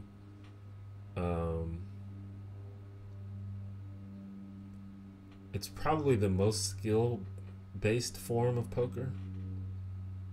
Yeah, Uno's pretty luck based. It's it was fun as a kid, just playing with like my cousins and stuff. But I don't think I would seriously play it now, unless I was playing with children just for fun. Yeah, you definitely don't want to play a betting game if you're gonna get mad if you lose money.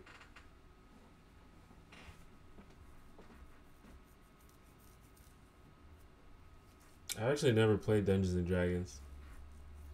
I was supposed to start playing with some friends recently, um, but I kind of backed out because I didn't want to commit to it.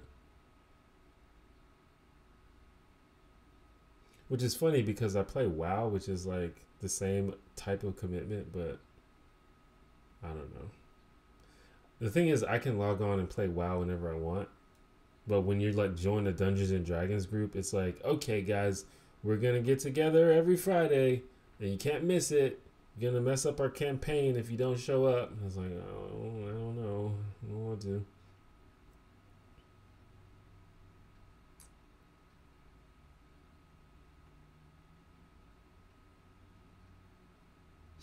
The 7070 rule. What is that?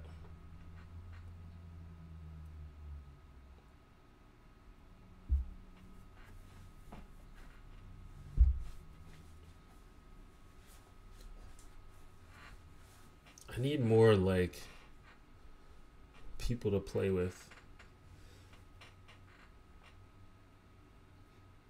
Like most of my friends these days, I like mostly interact with them online, so I can only play like online games. But it would be nice to have like when I was living with a couple friends of mine like a couple years ago, we would have a game night. We would try to have a game night once a week, and it was pretty cool. So we'd like invite people over and we'd play like board games and stuff.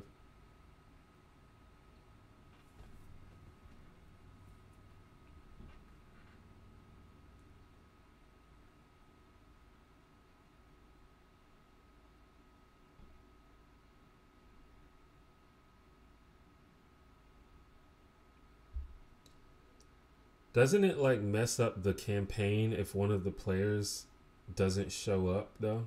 I'm not sure. Maybe I'm wrong about that. Like doesn't it like put a wrench in how the whole game is played?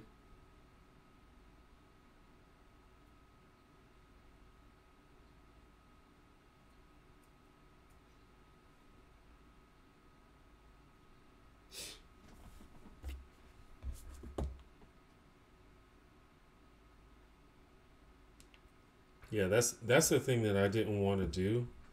Like I don't want to mess up people's games. Like if I could just join when I wanted, um, and not play when I didn't want to play, then that'd be fine. But I think they, at least this most recent time, they were basically saying like you pretty much got to show up every Friday or it's not gonna work out. It's like I don't like the commitment. I don't want to make that kind of commitment. I hate I hate committing to plans. This is something that I realized about myself recently. I hate making plans. I don't like it at all. So like if someone like invites me to do something like a week in advance, it makes me like really anxious. I don't like it. It's like I don't well let me tell you like the day before. I don't like committing to plans this far in advance. This is weird for me. And I didn't know that about myself until fairly recently, like maybe like a couple of years ago, because I got called out for it. I actually got called out by this girl that I was like talking to, and we were trying to make plans, and I was like really acting really weird about it, and I was like, why am I acting like this? Like I don't like making plans. Like let me just play it by ear. And she was like, why won't you just say you're gonna hang out with me next week? And I was like, I don't know.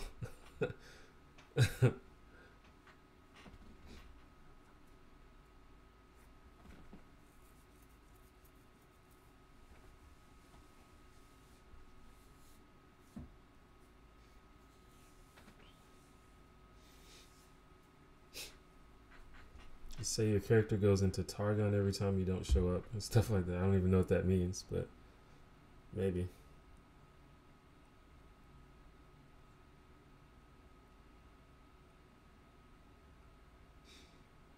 I don't know. I think it's an irrational feeling, but it's something that um, I experience. Yeah, D&D seems pretty luck based. I've asked around like, is D&D a game that you can that requires any skill whatsoever? And it doesn't seem to be. But still, like, I like the idea of just hanging out with your friends and like going on an adventure. Like that's pretty cool. It doesn't have to be competitive.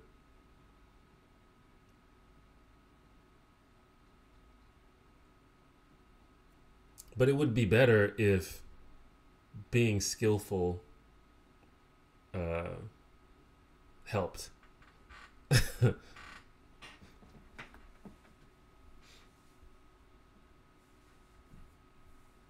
It's like those video games, um, where it's like like the Telltale video games where you make choices and stuff, and basically the game is already predetermined, so your choices don't matter that much.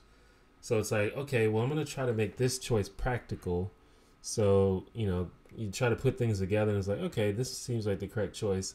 And just because the game's already predetermined, it's like, hey, you chose the choice that causes 3 people to die. Sorry, that was what we wrote before. It didn't really matter whether you thought about it or not. That was what's gonna happen anyway. I hate stuff like that. But if you're playing with a group of friends and you're joking around and doing stuff like that, like I can see how that would be fun.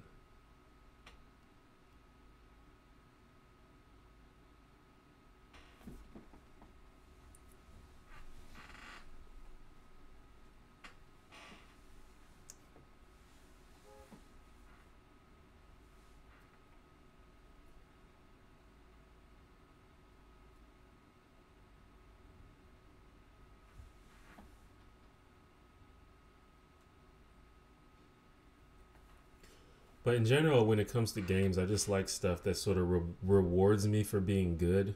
That's just kind of what I like personally, and that's why I like competitive games, because to me that's the ultimate reward for being good at a game is being able to beat someone else at it.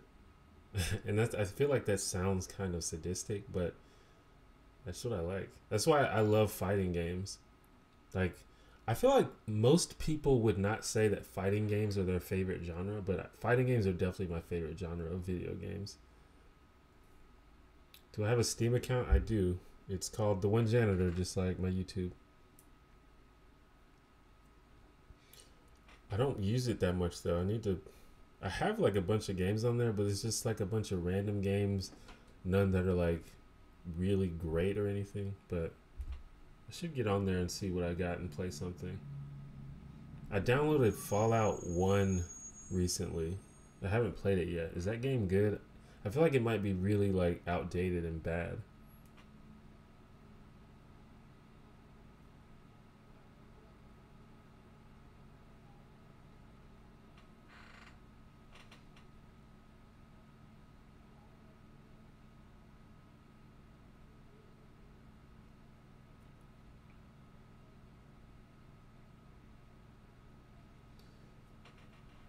I can play.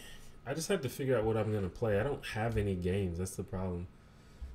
This is like part of my struggle as a person with no money, is I don't really get to buy any of the new games because it's just not really it's not a practical purchase for me to buy video games. So I rarely do it unless I'm just like obsessively wanting a certain game. Like I bought Zelda Breath of the Wild because I was like, I have to play the game. So if it's something free like League of Legends, then yeah, but uh, not everybody plays that, so I don't know. Also, I'm bad at it.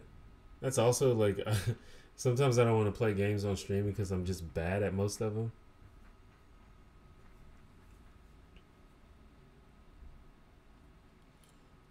Your stream is pretty notable for having very civil discourse in chat. Do you know any other YouTuber streamers that make an effort to promote civil discourse on their platform like you do? That make an effort? I mean, I feel like, in my opinion, the audience of a YouTuber or a streamer reflects the type of culture that that YouTuber or streamer has cultivated. So I don't know how many people specifically cultivate civil discourse in the same way that I do. Like I talk about it all the time, but I feel like people who are civil and who promote compassion and who, you know, make it clear that that's what they value, those types of people are gonna have civil or more civil audiences than others. Um, I think there are exceptions to this for sure. Like I was talking about this recently, how Boogie 9288, I think that's what it is. Like he's like a super nice guy who's always talking about like let's get along and let's have discussions, and he has like a super shitlord audience. I'm not exactly sure how that happened. It may be because of how his videos used to be, or it may be because he just doesn't do a good enough job of challenging his audience. So I think there are exceptions to that rule, but you know, I'm inspired by Vlogbrothers, who I always say is my favorite channel. Um, Vlogbrothers, I think they have mastered cultivating a civil audience. To be honest, they haven't always had a civil audience, but they've always had an audience that cared about, you know, being nice to people. The problem is sometimes they would take it too far, where they would be like, "Hey, you're not being nice," and then they would like dogpile someone for not being nice, even though that's kind of an oxymoron. Um, so I think Vlogbrothers is a good example of that. Um, you know, in terms of YouTubers, I'm trying to think. Like, I feel like ContraPoint stream is usually pretty civil. Even people like Steve Shives, to be fair, he like probably deletes a lot of the bad comments on his YouTube channel, but he has like a really civil comment section. Um, so you know, I don't know. I think the answer is to look at the YouTuber, find the YouTubers um, that are themselves civil, and they probably have civil audiences. Yeah, I mean, League of Legends is popular, but the thing is, my audience, I didn't get an audience based on video games. So like most of my viewers probably don't even give a shit about video games. You know, well, maybe not most of them, but like that's not what they're here for. So I can't really expect a lot of people to care about that. But you know, it doesn't have to be a lot of people. You know, if I can stream a game and there's 10 people watching, then that would be fine with me. But when I stream on, maybe I'll just stream on YouTube. When I stream on Twitch, nobody watches, but it's probably because no one knows about it. Every day I get a comment that's like, "You have a Twitch stream? I didn't know that."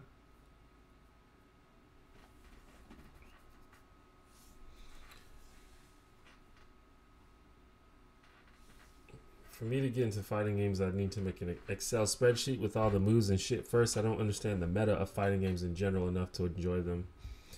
Yeah, I think because I've been playing fighting games so long, I kind of get how you're supposed. I get the main idea of how you get into them and how you begin to get good at them.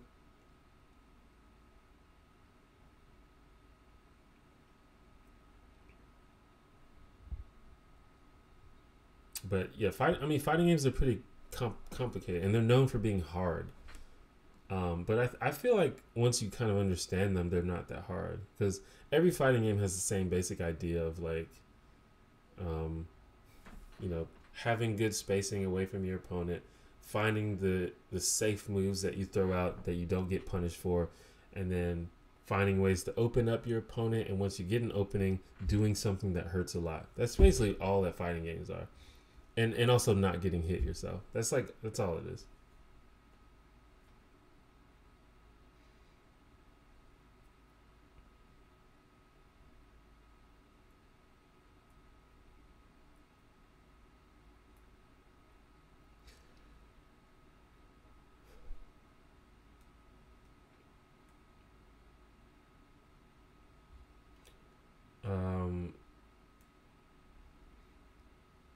don't. I mean, video games are definitely a big part of culture, but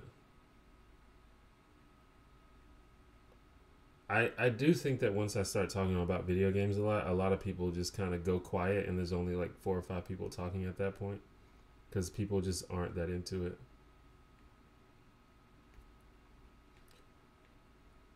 Hello, Expand Dong.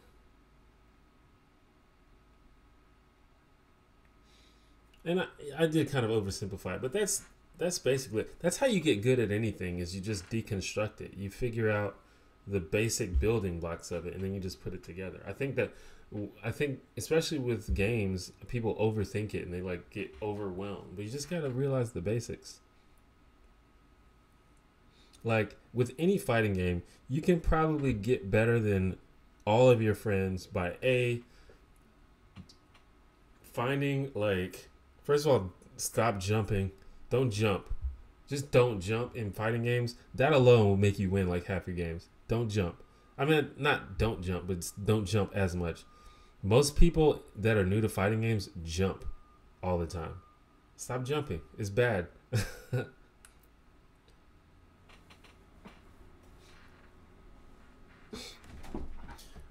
Stop jumping and learn one combo. You'll start beating all your friends. I promise. How do you get good at League of Legends? Well, I wouldn't say that I'm good at League of Legends, so I don't know if I can answer that question. The highest I got was Silver 1 in promos for Gold, which I failed multiple times, and it made me mad.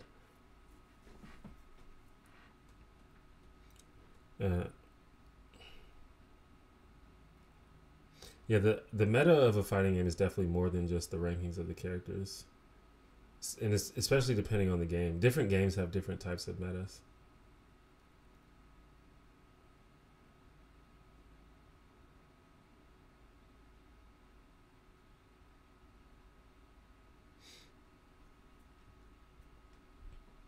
Favorite shooter? Probably Team Fortress 2.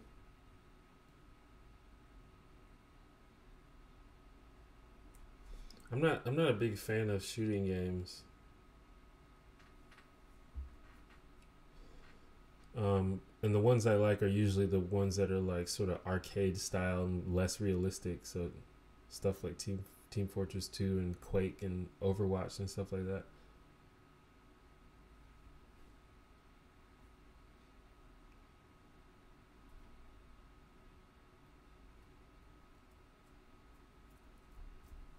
Dude, I've like bitten my nails my whole life, and I just recently decided um to stop biting them, and I've been pretty good at it, but now I like have nails and it's like really weird. It doesn't feel right.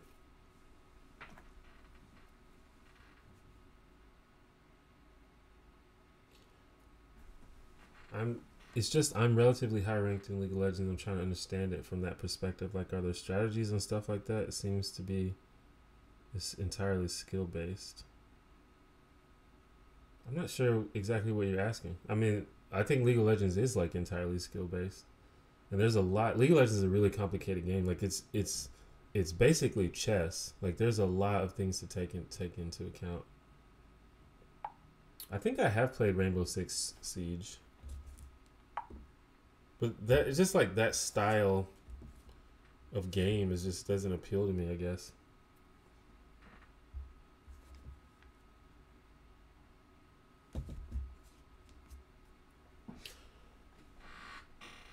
Team Fortress 2 is it's just fun to me. And it's interesting because often games that I'm terrible at are not that fun to me, but I'm really terrible at Team Fortress 2, but it's still fun. So that I think that alone classifies it as my favorite game.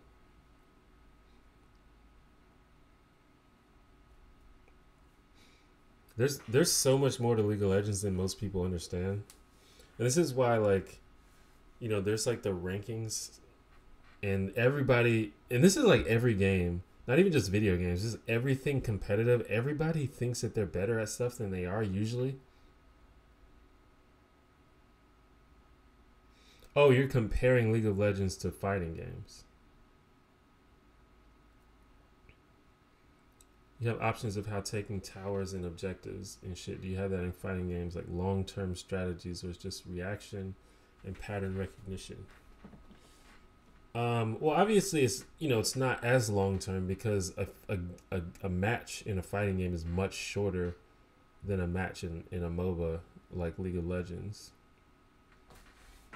But there's definitely,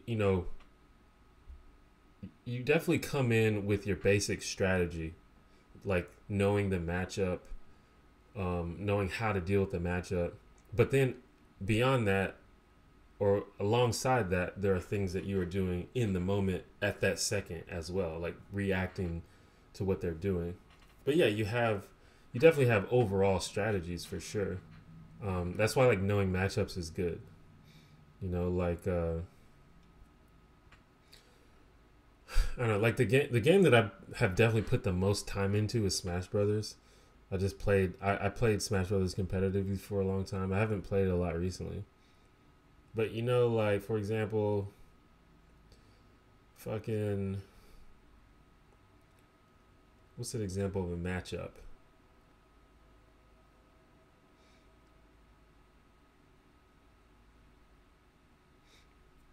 I don't know, like for example, in Smash 4, I played a lot of Falco.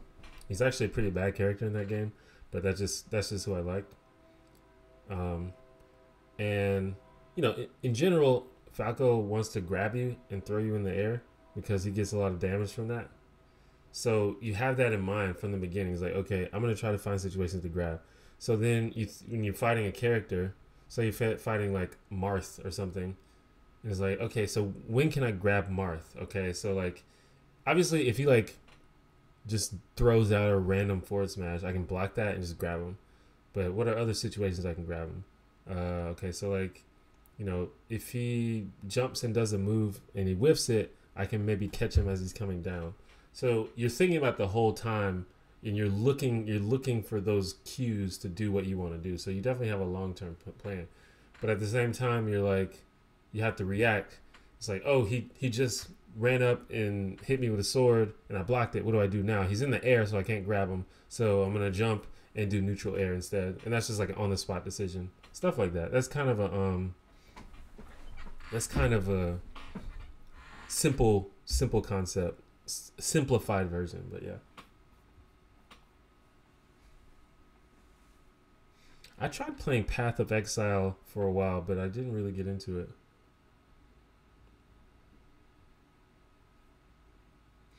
What do you think about microtransactions in video games? I don't know. It depends. I'm not opposed to microtransactions. I don't like games that sort of where it's like people who pay money have such a huge advantage on people who don't. Like that sucks. I don't really like that, but I think, for example, any mobile game, that's probably going to be the case, and I don't know if there's anything we can do about that. But for purely cosmetic stuff, that's fine. I don't care.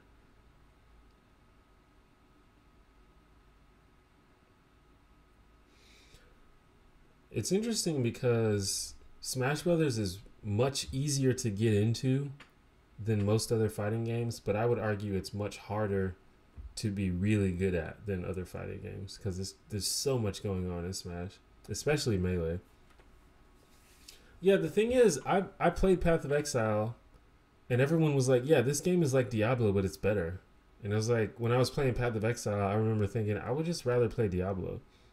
So I don't know, maybe I missed something.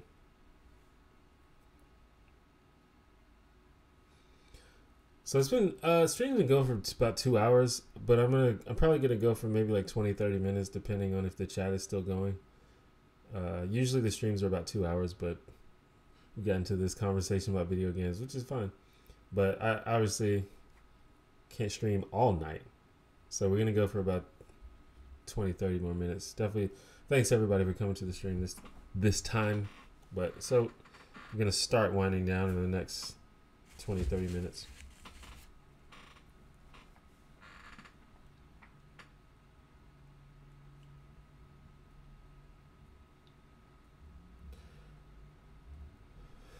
Yeah, melee.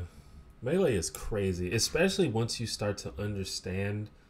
Like, once you start to understand melee, it is absolutely nuts how deep that game gets. It's kind of stupid, actually. It's too much.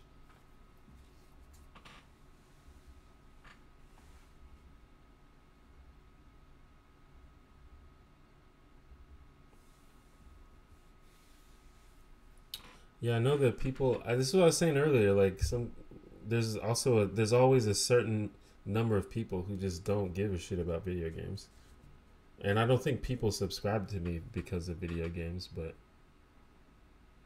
obviously, there are the people that will ask about it. But I go off the chat. You know, if you want to talk about something else, then just ask a question or bring it up. These streams are always based on what the chat's talking about.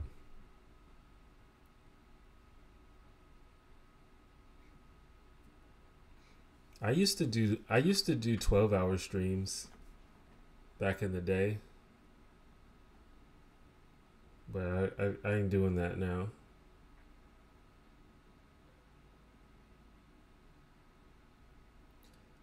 Have you read A Confederacy of Dunces? Really funny book from the 60s. That main character is a prototype of the modern day neckbeard / alt-right. I've heard of that. I've never read it though. It might be something worth checking out. You ever played chess? I'm trying to learn chess now. I've played a lot of chess. That's another game that I wish I was better at, but I play it relatively frequently, and I'm trying to get better, but I don't think I play enough to really get better in any reasonable amount of time. But I do like chess.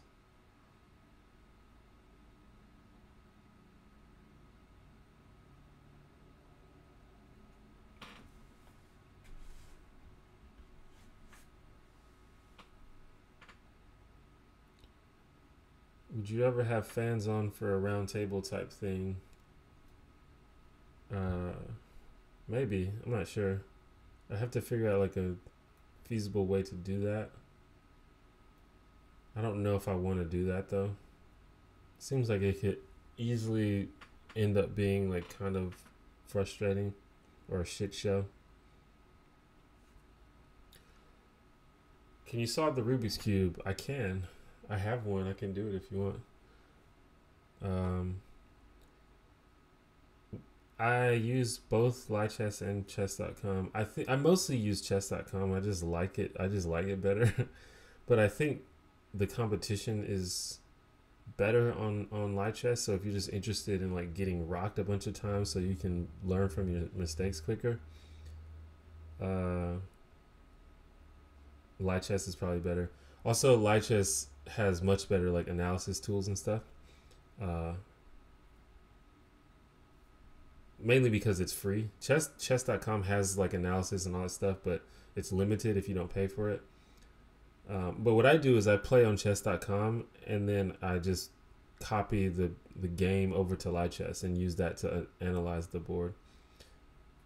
Mad Scientist Assistant, thank you for the $2 Canadian super chat. Have $2, you soy boy. Yeah, I've had people like unironically calling me soy boy on YouTube comments now. It's like I never would have thought that this would be the world that I live in. Here's my Rubik's Cube. I put I need a better Rubik's Cube, so if anybody wants to give me a Christmas gift, you can get me a better Rubik's Cube. It's not. I have my Amazon wish list in the description, and I have the Rubik's Cube on there if you want to buy it. Hey, can you add me? I guess you're probably better than me, honestly. Yeah, my name on there is T1J. All right. I learned how to solve the Rubik's Cube from Dan Brown actually, and then I got better. I wonder if Dan Brown still does Rubik's Cube stuff.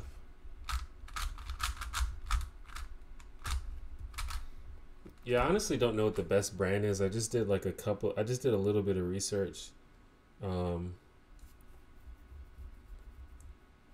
and I just sort of picked one that got good reviews. All right, so I'm just gonna like scramble it. The Rubik's Cube is pretty easy once you know how to do it. It's like it's not like to a lot of people it's like it seems like it's a magic trick, but it's really just memorizing stuff, um, and practicing.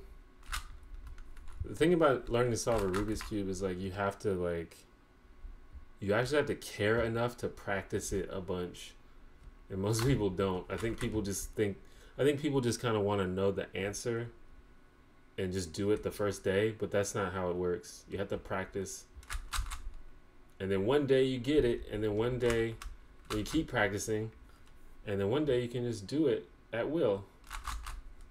I wish I could do it faster, and I think one day I'm gonna like train to do it faster, but not today. And if I had a better cube, I could probably do it faster.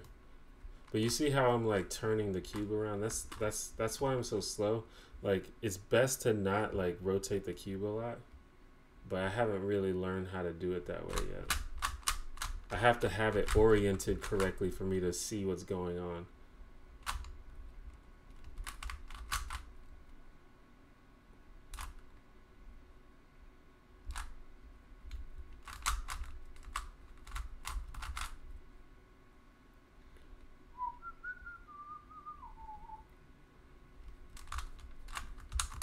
So we've got 2 layers solved now. So now we just got to do the top layer. And this is where the first 2 layers you can solve pretty much intuitively if you understand how the Rubik's Cube works. But the top layer, I don't know, you have to be a genius to solve it intuitively. I don't really understand how you could do that. You just have to know what to do, I think. I'm sure, I mean, someone has done it before, so I guess some people are just that good. But I'm not that good. Every time I tell someone I can solve a Rubik's Cube, it's like, oh yeah, well did you look it up? It's like, of course I looked it up. Everybody looked it up. You mean did I look it up?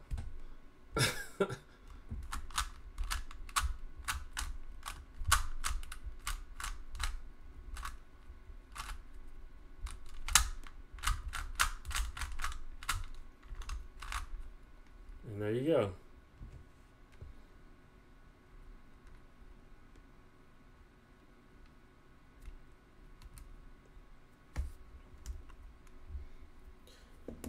Honestly though, even though I know how it's done and I've done it so many times, it's still really satisfying every time I do it. It never is not satisfying. I just love it.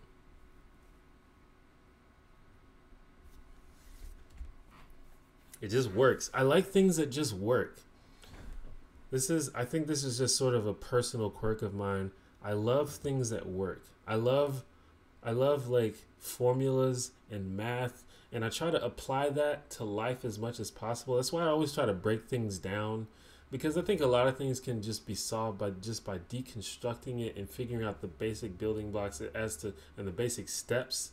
But unfortunately, in life, you can't do that with everything in life. Sometimes things are just weird and random, and you just can't predict what's going to happen. And I really appreciate when you can predict what's going to happen. And the Rubik's Cube is like that. You know exactly what's going to happen. If you do the thing right, it's going to work every time. And I like that. That makes me feel good.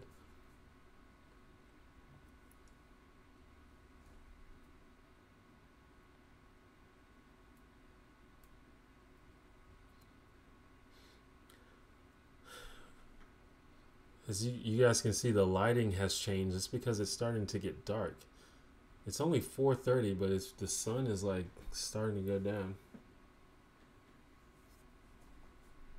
I'm like sitting right in front of the window.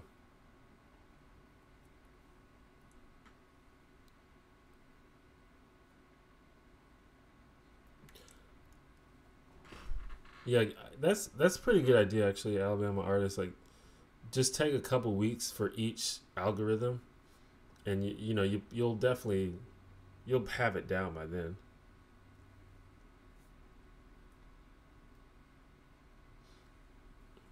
I do like Marvel movies. I haven't seen Thor Ragnarok yet, though. I need to go watch it. I might just go. Like, I usually don't like going to the movies by myself. I always try to, like, round some friends up. But I think I'm just going to start going by myself because it's, like, hard to get people together. That's one of the problems with being an adult. It's hard to, like, fucking get people to hang out with you because everyone's busy. It's like, nah, I got to work in the morning. It's like, nah, I don't feel like it. I'm tired. It's like, damn, man. Nobody wants to do nothing.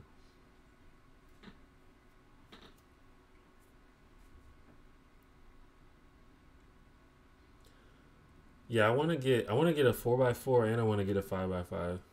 And I want to get a 2x2 to be honest. I don't have a 2x2. I imagine I could probably learn the 2x2 pretty quickly cuz I've never tried it before, but I'm sure it's easier than the 3x3. So I want a 4x4 and a 5x5.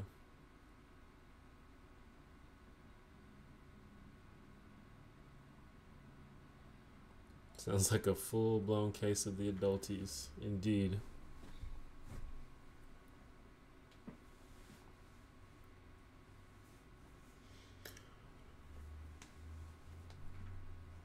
So about 10 minutes left, guys. If you have any like last questions or comments, go ahead and get those in. Thank you for coming to my stream. As always, we will try to resume on Sunday like we're supposed to, but it just depends on if my Spectrum internet decides to work or not.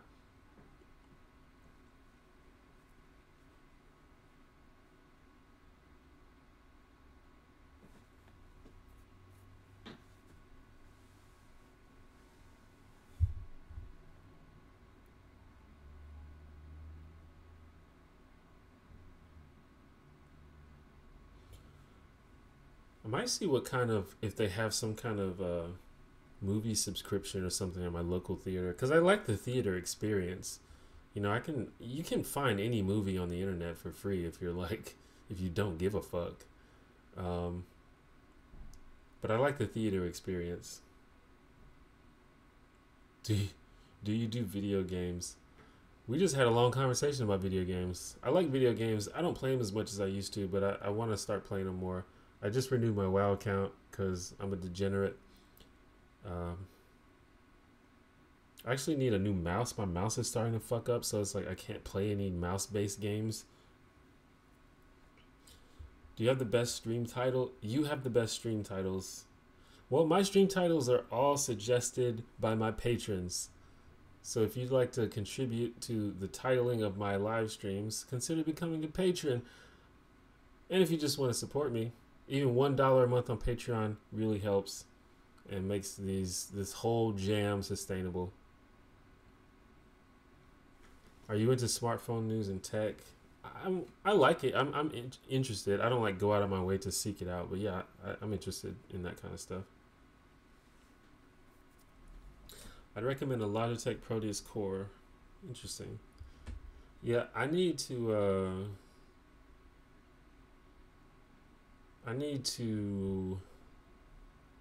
do some research on mice. I have a Razer Naga Hex, which I love. I just love this mouse, but apparently they're like pretty shoddy and they go bad quickly, like they wear out quickly. But I just love how it feels and I love the placement of the buttons. But I've read that they like wear out easily.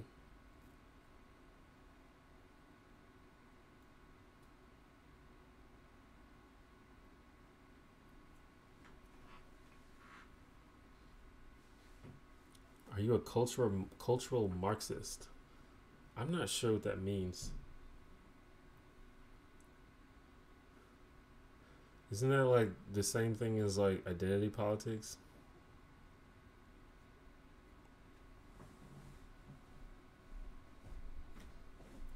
Yeah, I might look into Logitech actually. The problem is I need at least 2 side buttons. And that's not a tall order. I think that most like non-stock mice have 2 side buttons, but I want them to be like comfortable to reach and stuff. That's why I like the Naga Hex. It has 6 buttons on the side, and they're all like really comfortable to reach.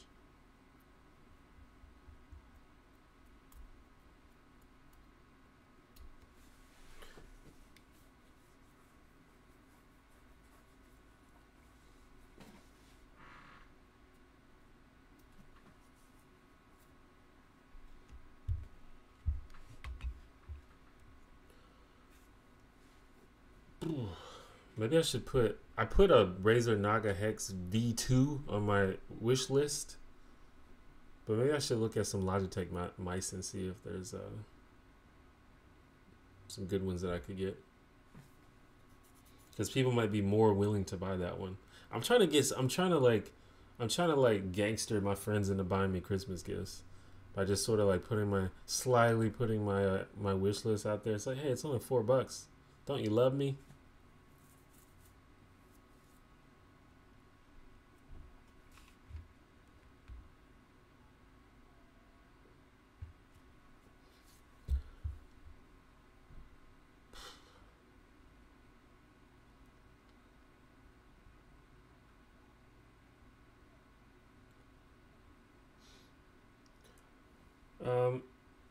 If you have social media, please follow me on social media, especially if you have Twitter. Follow me on Twitter. If that's the place where I'm the most active. In fact, I'm too active and I need to tone my shit down. It's a bit much. Anyway, but that's the best place to keep up with me. So if you have Twitter, follow me on Twitter. But I'm also on Facebook. I'm also on Tumblr. I have a subreddit. I have AskFM. I have Curious Cat. What else do I have? I have all the jams. I don't have a Pinterest. Anyway, all those links are below.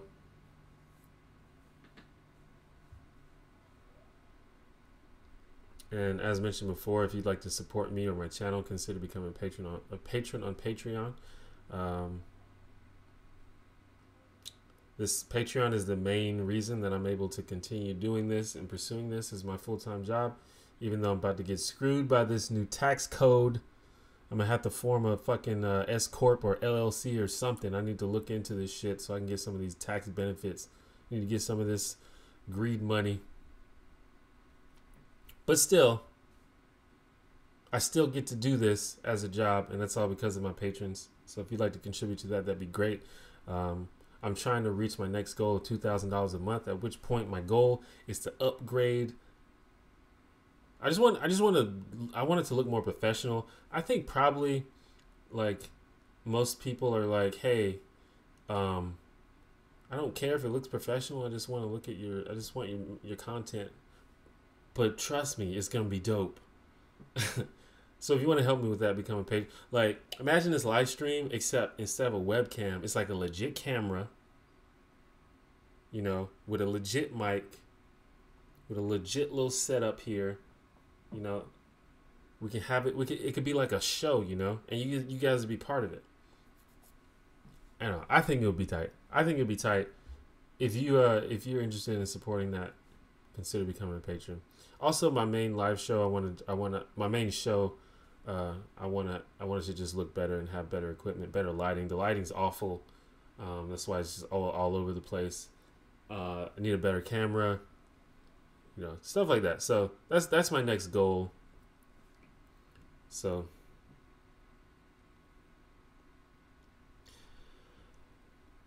I also just need I need better everything. But right now, my current goal is to just sort of improve the quality of my content. I want to catch up with the other YouTubers, you know. Either way, thank you guys for supporting me, even if you cannot or choose not to support financially. That's fine. Just the fact that you're here is awesome. The fact that you watch is awesome, because if no one watched, then what would I be here for? So the watchers, the viewers are just as important as anybody else. And like I said, we're gonna try to do this Sunday, probably around 1 to 2 p.m. Central Time. It's currently 4:42 p.m. Central Time, so you can kind of figure out what time that is. I should have a stream highlight coming up in a couple of days. Look out for that. And then another regular video a couple of days after that. In case you haven't realized, that's sort of what I'm doing is I release a regular video and then a stream highlight and then a regular video, stream highlight. And they're usually like around four days apart. Sometimes maybe like 3 to 4 days apart usually. So that's like sort of my goal. One day I'll have like an actual schedule where I post the same day every week, but I can't do it yet. One day though, That'll be the dream. I can't even do my weekly stream on the same day, but that's not my fault. It's my internet being weird.